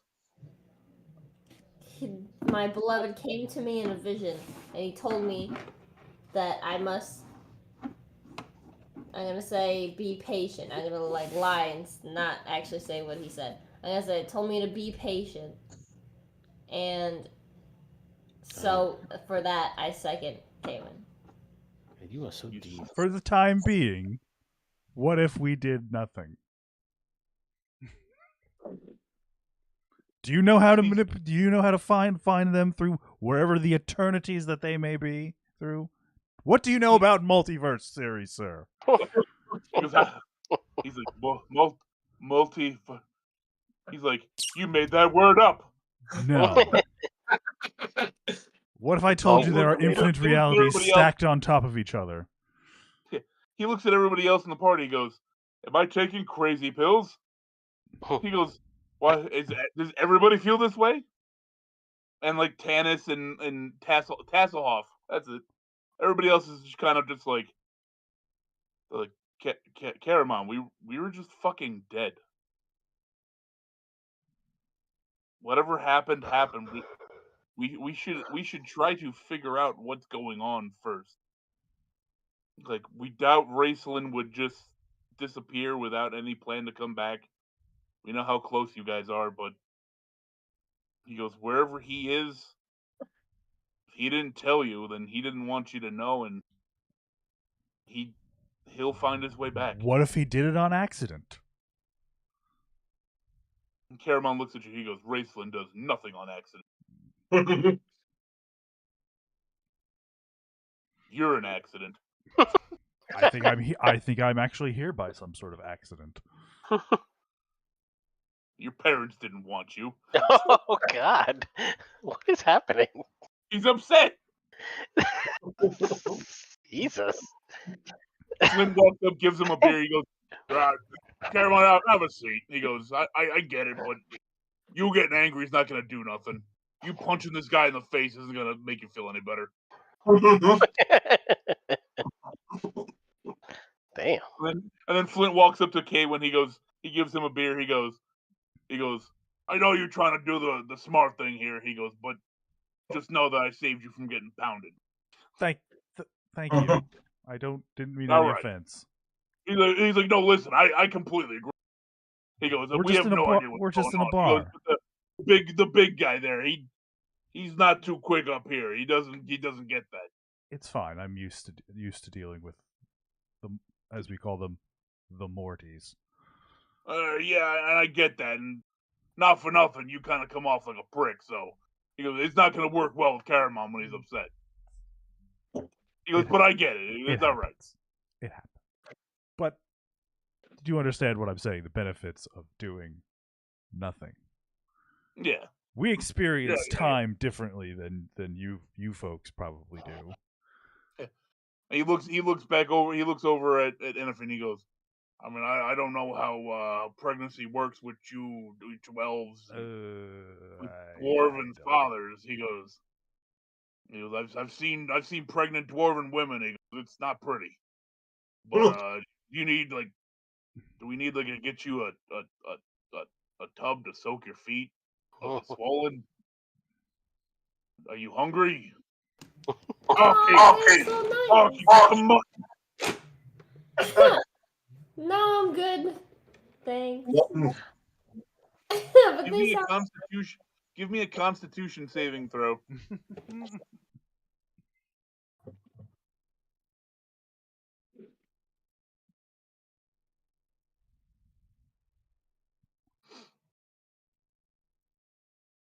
I mean, unless we can build a large wooden arrow to shoot the dragon out of the sky with. Large wooden badger. 30 Oh, I'm determined to use a giant. What? I was hiding a giant wooden badger. I can't hear. Sorry. Dirty 20. Dirty 20. You don't feel any sickness anymore. I think you're finally getting past that kind of shtick, but that weight in your stomach is you realize you're starving.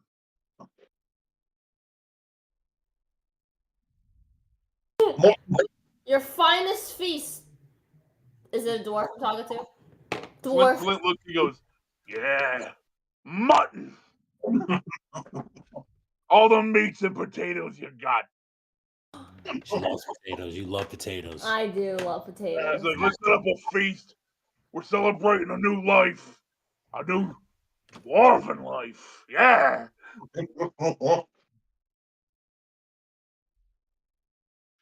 So you guys sit around a table. Everybody's kind of talking. Barkeep and all these other dwarves start bringing out plates of meats and potatoes and vegetables and breads. Are they throwing all the plates around and singing and dancing? Not yet. It's not. Your whole party isn't dwarves. The servers are dwarves. They're whistling a tune. They're singing a song. They're doing a little jig. Yeah, Wait, can I crowd surf? Anti-coordination. Can I crowd surf the little server dwarves and be like, "Yay, pregnancy's fun!" And they just feed me food. Why have you turned this into like a Disney movie now? Give me a performance check. A bunch of little mice come and change your clothes for you. It's a magic heaven. Some suspiciously black sounding mice. in a feeny, night and day. It's in a feeny. Maybe there's a crow that talks too. Yeah, a very Sure. racist crow. She rolled a 17. Well, I'll say. So you don't necessarily crowd surf, but you're kind of standing there, and like all the dwarves just kind of feel this obligation to like kind of carry you across the room to the table and like sit you down, and they're kind of like ham-fisted, like feeding you food. So you're like, yeah, oh God. And, like in your head, you're like, geez, every dwarf I've ever met is just like retarded when it comes to like the amount of force needed to do things right. It's all that clanging and banging. We've also just found Yeah. a way we could eat for free at any dwarf bar. Dwarven owner. establishment. Yeah. Just tell her she's pregnant with a dwarf kid. We've like triggered some like Yeah. universal High high. dwarven ritual throughout Yeah, it's that every exists throughout all realms. Like yeah, every international house of dwarves you go to. yeah, interdimensional. There you go, interdimensional house of dwarves. Yeah. High high. All right, so you guys are gonna sit. You guys are gonna sit, and you're gonna have to at some point come up with a plan going forward. You can't just live in the bar. But with that, you guys are having your feast. You're doing your spiel. I'm gonna cut back to everybody else. That actually was my plan. Yeah, I'm gonna cut back to the other party. You wake up the next morning. You wake up in the middle, at the foot of this tower. You're in the forest. It's a beautiful morning. Nice dewy morning. The forest is quiet. There's no real sound. There's lights. The sun's coming through the tree branches. It's awkwardly quiet, as if there's no life in this forest.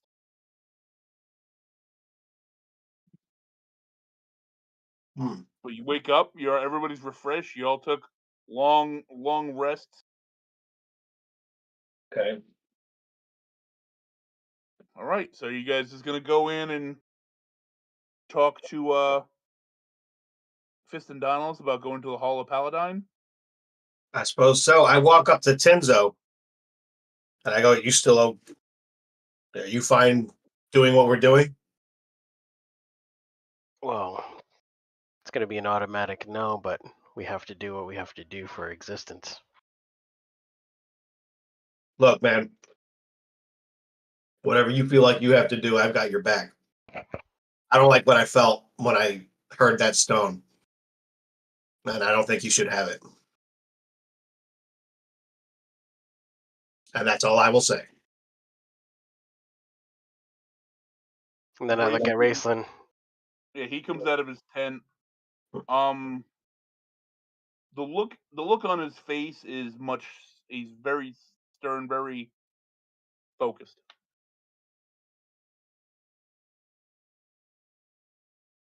I walk up and I'm like, "Are you ready, my friend?"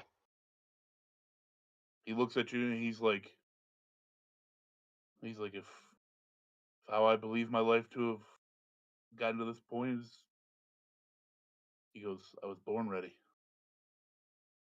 So I extend my hand for a shake. He puts his hand out and he shakes your hand. And he's like, he's like, Tenzo. Is it like before you turn away to go to the tower, he goes, I still owe you a gift. He's like, and I keep my word. He goes, so just remember. He's like, let's go. So we start walking. All right, you go back into the tower. Like as you approach the door, like the door just opened. Like there's no fighting it. There's no puzzle. The door opens as if it expected you to come up. You enter. You climb back up. Fiston Donalis, he's there. He's up. He's just kind of he's going through a tome. He's doing he's reading stuff. He without even looking at you, he's like, I see we're ready. He goes, so he's like, the deal still stands, correct? Raceland nods. He goes, you get us there and back? And he goes, I'll be your apprentice. He goes, and we'll help out with whatever we can until we can get everybody else back. Fiston Donalis closes the book. He goes, all right. He sticks his hand out. Raceland shakes. And as they do, you watch as like this magical kind of spell kind of intertwine, like wraps it, like what is it? I would say kind of like cloth kind of comes out, like magically comes out and like wraps around the hands, like binding them. And Fiston Donalis, he looks, he goes, all right, everybody. He's like, everybody, get around the circle.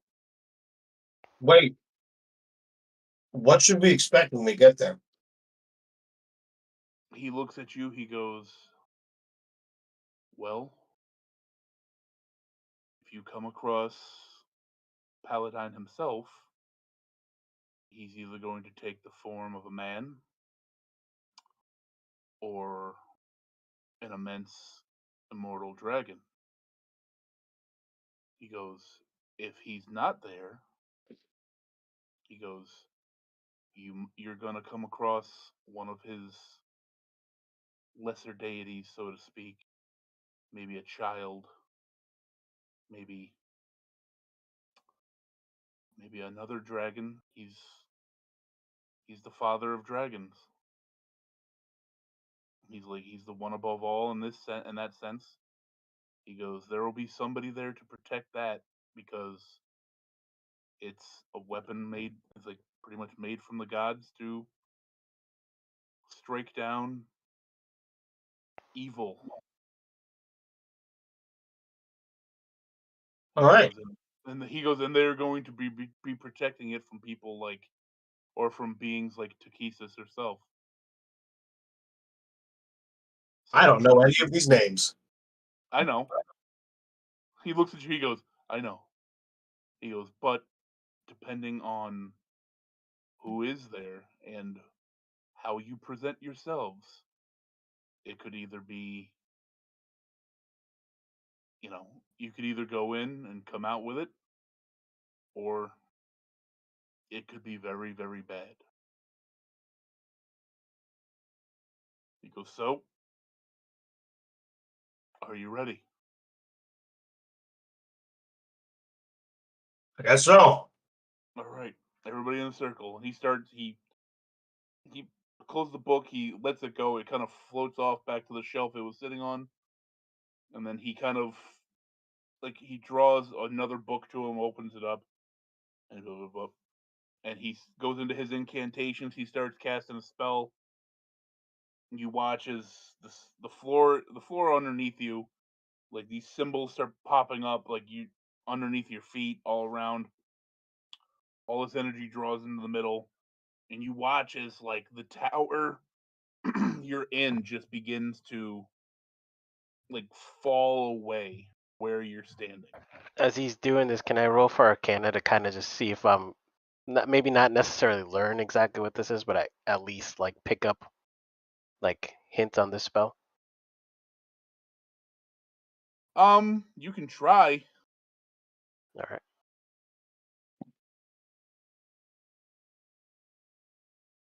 $12 and dirty 20.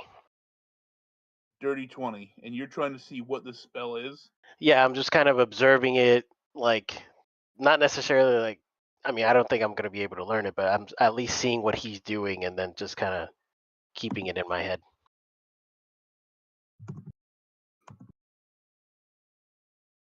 It's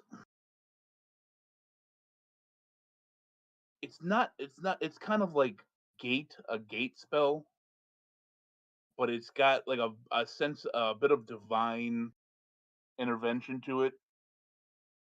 Like he is kind of summoning, and at the same time, it comes off like he is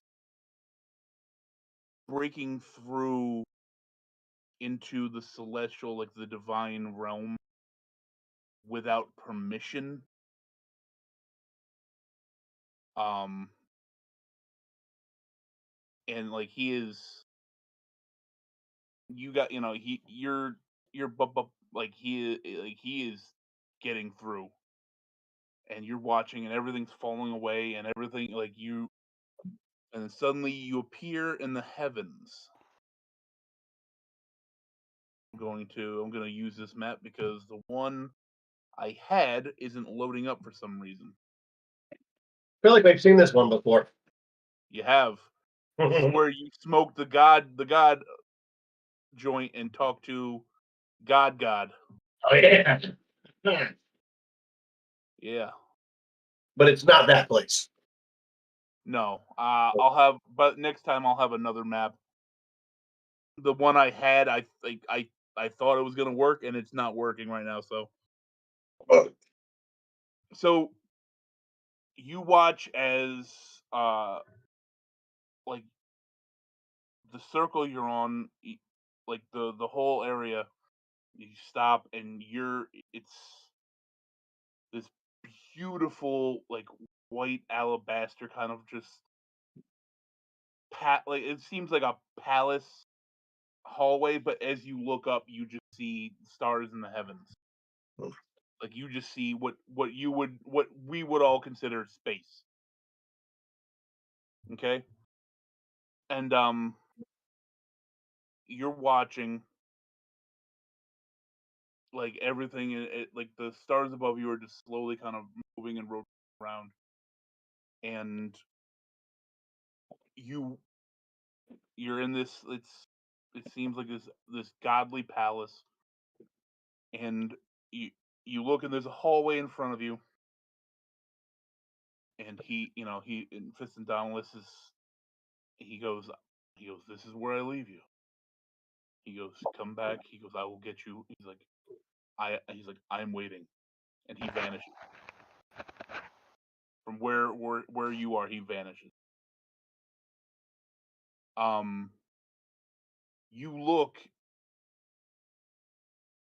at the end of this, and you can see this kind of pillar, shorter pillar, and on top of it, seemingly floating there, is what looks like a large sword. Like you assume that's the lance. So now, like, hold on. You know what? I'll do this. So now, who's Fatu's there? Kavonian there. Nori's there. Tenzo. All right. Now you take, just for right now. If I can. Perfect. Actually, perfect. Over here, if you're looking at the map at all. I am. Like that's where you can see. That's where you see it, and it's floating there.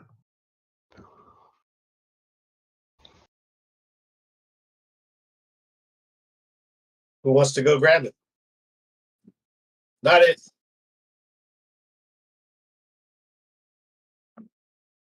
I'm trying. Hold on a second. So you see it, and now it's one of those things where it's like, oh, okay, there it is. You don't see anybody in the hall or anything. You don't necessarily hear a voice or anything. You're just kind of just like, oh well, there it is. Now, is it just us four, or because I don't see Raceland or anybody else? I haven't loaded them up because Oh, okay. it's one of those deals where I'm kind of playing it slow for you guys.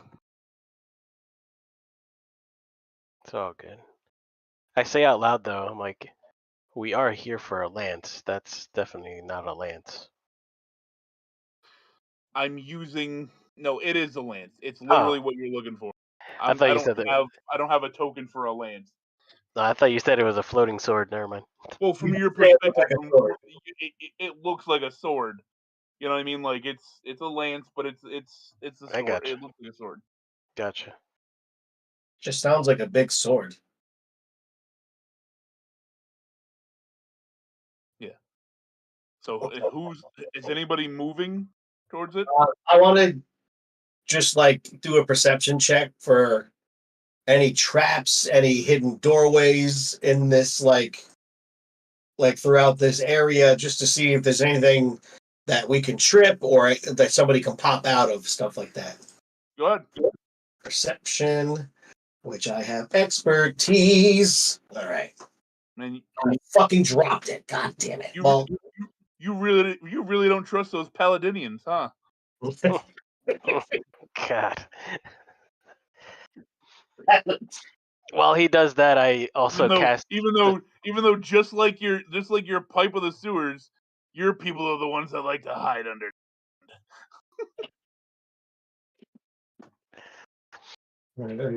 As he's doing that, I use my staff to at will cast detect magic. 35. 35. There, you're looking around. You do not detect any traps. There are no hidden trap doors. Nothing. What you see is what you're getting.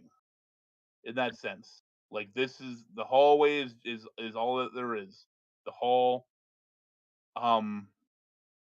Yeah, there's no traps. You're not gonna step on a stone and a dart's gonna shoot you. This is like their one true gods. This isn't like a penitent man in Indiana Jones situation. No. This house is clear. Cavodian said that loud. Shinzo, you're detecting celestial energy like everywhere. You're not detecting any magic in the sense of like nothing is being hidden from you. Nothing is being like sheltered or kept from your view.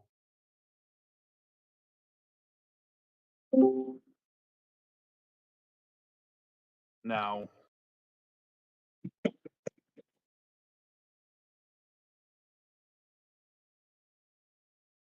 What do we do here, man? are you guys just standing there, or like are you gonna? Well, you keep sounding like you're about to say something, so we're being polite and waiting for you to speak. No, I'm waiting for you. I'm just waiting for you guys. I look at Raceland and I'm like, shall we? Raceland, he's sitting there. He's just kind of looking up into the heavens of the ceiling. He's like, he looks at you. He goes, "We're not alone." So I start casting detect thoughts. Okay, you're scanning the room.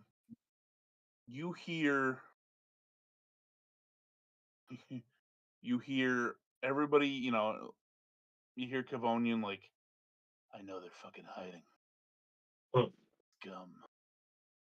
You hear Fatu. He's like, I knew I had super sperm. Nori is just like, I wonder how much water I can shoot onto people. Gold Moon's just like, huh, I really hope I'm dressed well enough to meet God. And Sturm's sitting there. He's like, I really hope I'm dressed well enough to meet God. And then you hear another voice, very gruff, not but just you hear just like comes to the hall of the. What do you seek? So I look at Raceland. I'm like, Yeah, that's just and that's just a thought. Like what? Like, you just hear his thoughts. Like, what do you seek? Why are you here? yeah. I just look at Raceland and I'm like, you hear that? When Raceland looks back up, he goes, "Yep." They're the only two that can hear it. Well, he's doing detect thoughts, Hmm. so he just hears that.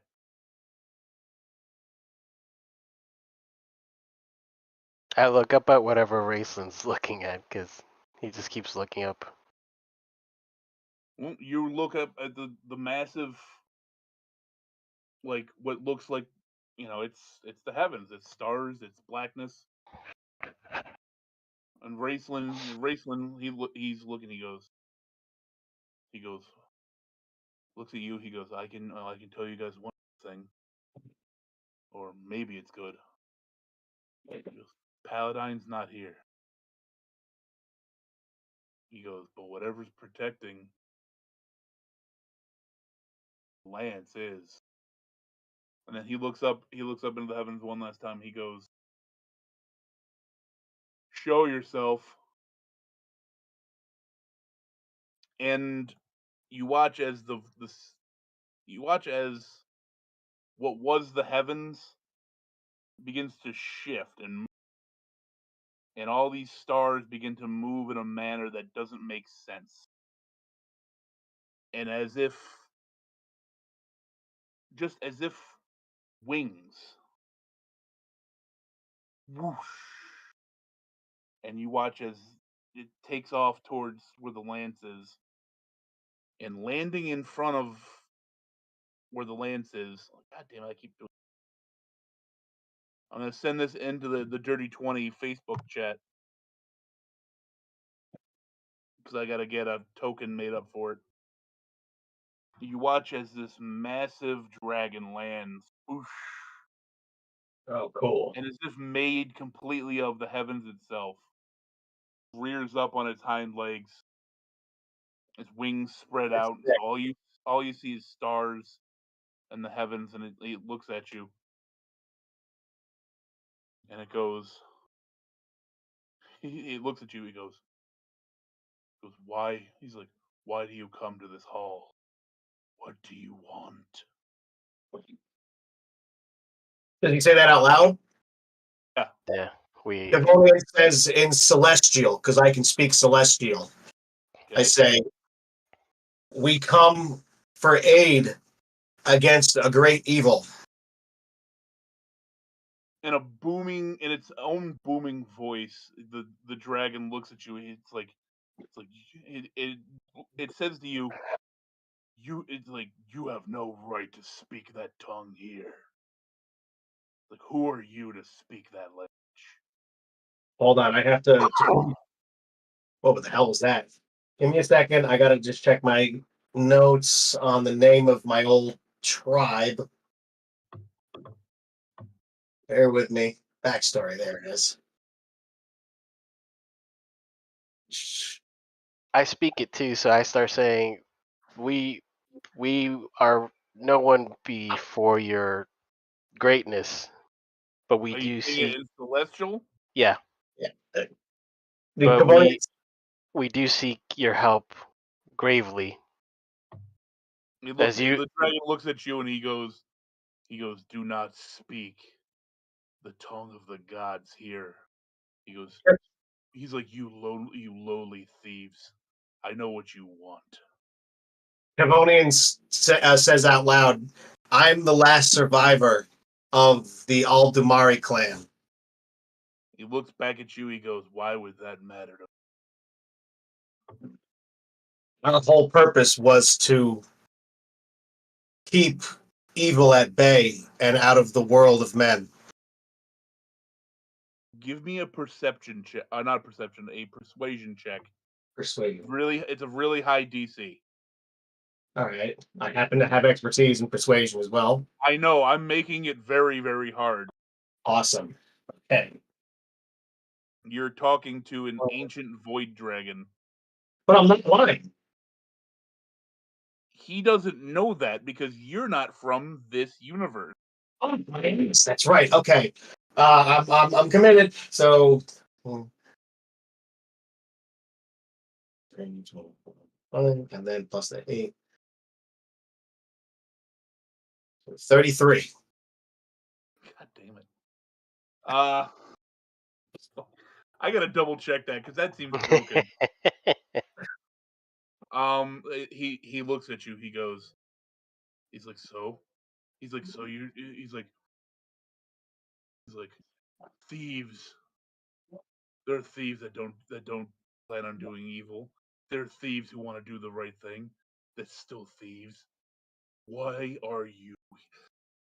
Motherfucking cough. Why are you here?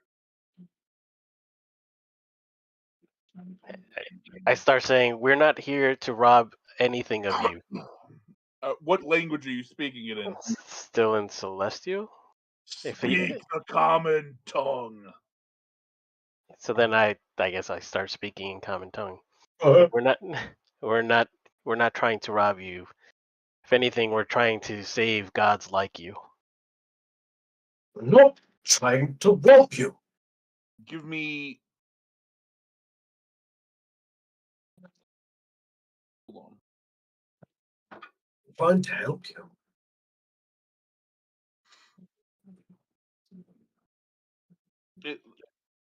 The dragon's looking at you. He's like,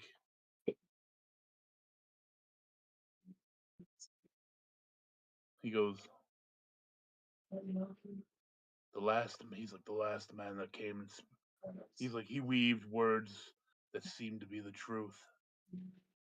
He goes, and now my Lord Paladine's gone. I don't know where he is. Why should I believe you?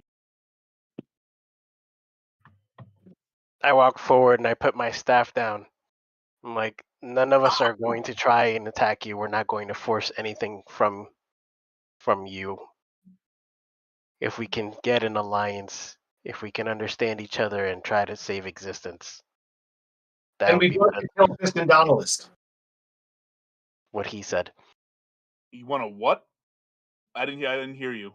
Oh, and we'd love to kill Fiston Donalist. He looks at you. He goes, did that? He's like, did that man bring you here? I'm really wary about how I should answer that. I just kind of. He scans. You can see him. He's like scanning. He looks at Fat too. He goes, and you. What do he goes? With a peculiar sword. Why are you here? You don't. He's like, you don't do. He's like, you don't do magic. I'm here to get back to my love, who does magic. She's pregnant with my baby, who apparently is going to be major problems in the future for people like you. Because my sperm. He goes, problems for people like me? Yeah, we thought too. We were getting on his good side. He looks at Nori. He goes, why are you here? What's up, man? I like your vibe. I love the whole fake thing. I think we've always had a hipster Nori. He's like, he's like, my vibes. Yeah. He goes, you seem like the simple one in this group. Why is everybody so mean to me? He's like, he goes, did Fiston Donalist bring you here, young woman? He's a dick. He's like, I'll take that as a yes. He goes. He's looking at you guys. He goes. He's like, that man's not welcome. He goes, and if he's the one that brought you, neither are you. He goes, this is your last chance. You can leave. We don't like that dude. Just to be clear, he's a real dick. He gave us no choice, and we were looking to get the Dragonlance to go back to destroy his Bloodstone, so that he cannot be a problem. He goes, the Bloodstone. You want the lands. And what language are you speaking in? I'm still speaking to him in Celestial because I believe, because of my tribe and their history, we have the right. It still bothers him, but you were able to persuade him that you're not like a piece of shit, so he's not going to attack you for that. But he's like, you want? He goes, the man with the Bloodstone sent you here to take the lance. He goes, your emotions mean nothing. He goes, you will not leave here with that lance. You can leave now. He goes, or die. I say, what if we tell you we will be ridding of Fistodontalis? Would you consider or even have an ability to read our minds? Maybe read There's mine. a greater evil than Fistodontalis that we're. Fistodontalis is a means to an end, I tell him. He's a means to an end, and we're going after Haster and the evil that he is trying to awaken that threatens you as much as anything else. Let me see something real quick. All right. Seeing things, going together with my friends, having fun, adventure time.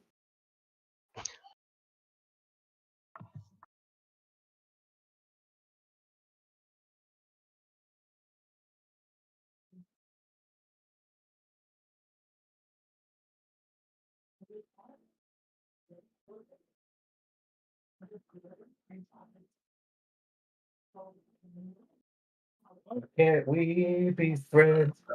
Why can't we be friends? You hold on. You said you wanted to stop Haster.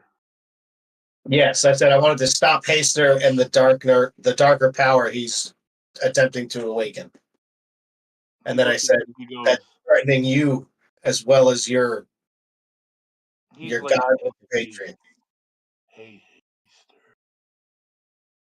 He goes, I feel like I should know that name. What else does he go by? Anybody else remember what other names he had? Because I don't. I only started taking notes a few sessions ago. I might have It's something. okay, man. You're Hold on. supposed to take notes. He really Yeah, likes you the kind of color are. yellow. He's got a ton. He's got a ton of names.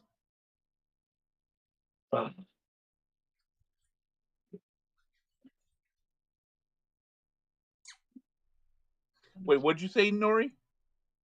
He really likes yellow. The dragon looks at you. He's like, yellow. You can tell that seems to bother him. So I You tell, seem to be on the right path. I say out loud to him, Asatoth is his father.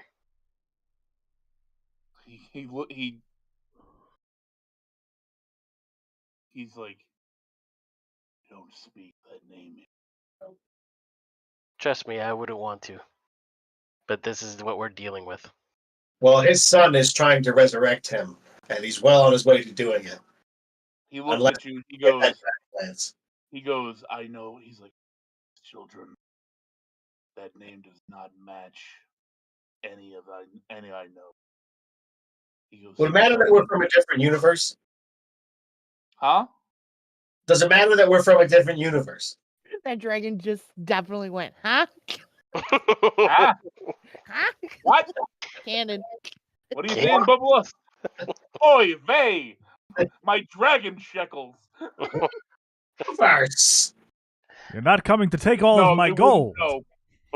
When it comes to the gods, especially the overarching pantheon of gods, in this story, no. God's like if he knows who Azathoth is, he would know who Azathoth's children are. So, okay, I invite you to read my mind. To see the events that has transpired. That has brought us here. Step forward. I didn't think he was going to go for that. All right, and I slowly walk forward. I'm like really apprehensive. He looks at you, he goes,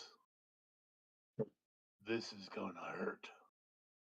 I have a flute up my ass. And he Canon. Cannon. Canon. Beyond canon.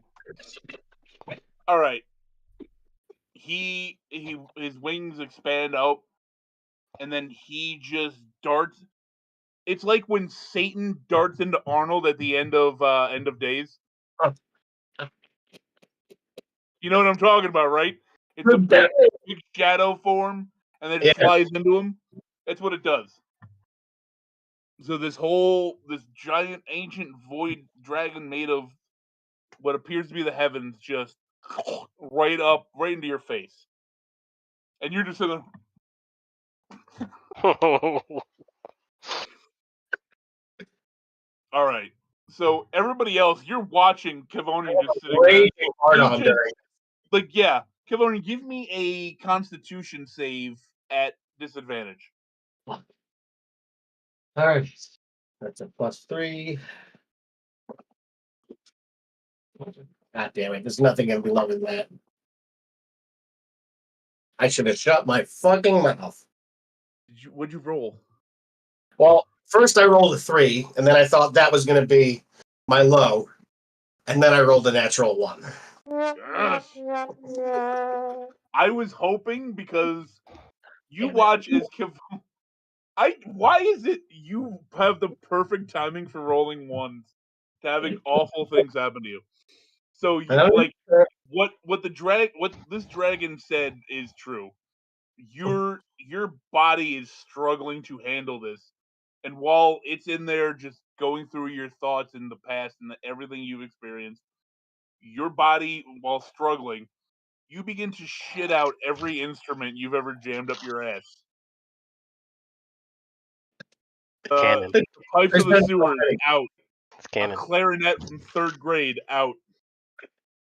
It's like big gay a really small drum out. Like, and everybody's just sitting there watching, and instruments are falling out of your fucking. They're just like, it's like, Sturm is. He goes, how many more instruments does he have up there? And after what feels like a millennia of you sitting there violently convulsing and shitting out instruments, an orchestra. a small band, the dragon comes back out, and it takes the form. It transforms and takes the form of a man. And he looks at you and he goes, he's like, I'm sorry for that. He goes, it's been a while since I've done that, but it's never pleasant for the person. He goes, I understand your battle with the unspeakable one. He goes, I never thought he'd wake. But I don't understand why the Dragonlance is going to help you. He goes, nobody's heard from Takesis, the goddess of evil in this world. It was, it's pretty much made to kill her and her dragons of her ilk. Like, nobody's heard from her in ages. He's like, so I don't understand what that weapon's going to do to help you. Out of character. What was the reason that we were getting the Dragonlance again? I know that it's got like the world core power kind of thing going on, and we're looking for items of power. But what was the whole specific reason? That was pretty much it. And to make sure Oh, it didn't fall into the wrong hands. okay. I Because now say that. remember, here's the thing. In current times where Kaywin and Enafine are, the Dragonlance exists there. It still exists in current time in some form, in some place. You just, in trying to find it, you went back and bop, and you've got yourself in this situation. So now, to keep it potentially from getting into the wrong hands, you have it, and I mean, if you get it here, you can hide it somewhere where nobody will ever find it, or you can take it and leave or whatever, so it doesn't fall into the wrong evil hands. While also, like, your whole thing was, this is completely out of DM character, but you're still hunting for other things, like potentially the Bloodstone of Fistendanalis, to have like, very powerful magical items to help you with opening your spell to open portals to other universes. Gotcha. Okay. So I Horcrux. basically Horcrux, you said? Yeah. Horcrux. So I relay that to him. I basically say that. I say, like, you know that we're from another time. You've been in my head. We're from the future. And in our time, that lance is not in good hands. And we need items of power to complete our quest to stop the darkness from waking. I also add to that. I tell him, what's his name, Lord Soth, from their world is seeking this lance for some sort of power over those people. He goes, that means whatever time. He goes, that means Takesis has come back. He's like, he stops and he's like, he goes, I wish the here. He goes, this would be a much easier decision for him to make. Where is he? He looks at you and he goes, I don't know. He goes, Gods have been disappearing and dying everywhere. He goes, I heard the rumors. He goes, but he goes, This is exactly why we're here doing what we're doing. We're on the quest to stop this. He's sitting there. He goes, okay. He goes, come with me. He starts walking back towards the lance. He goes, like, he's like, if things are that bad, we must hurry. So he's walking ahead of you, and you watch as he is suddenly just kind of, you hear like, no, and he's suddenly sucked into, like, just drawn into this sudden appearance of another void, and another dragon has appeared. Another void dragon, much smaller, and it's pretty much just like you're too weak. This is too much for the humans. And with that, I'm gonna need you to roll initiative. Shit. I grab my staff. Hold on.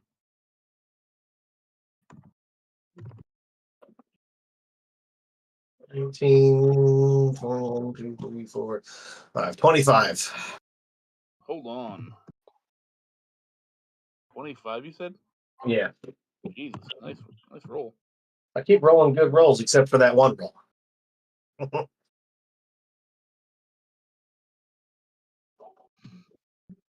So anointing 6. I have 14. 14, Tony. 19. Lewis. 24. All right. I'm gonna leave off there, so that next time we play, we can go into battle there. Nice. Been a while since you guys did combat, so break you back in with a void dragon, which that's a kobold press creature. Yeah. Next week, next Friday, I'm going to be. Next weekend, I'm out of town. I'm gonna bring my laptop with me, so we might be able to play. But I'm also here the following weekend. I'm off on vacation, so if I can't for some reason play then, we can play the following weekend. But yeah, awesome 3-hour go. That was good. Whole lot of role playing. I like those segments. All right. Also, I gotta use the bathroom, so I'm gonna let you guys go.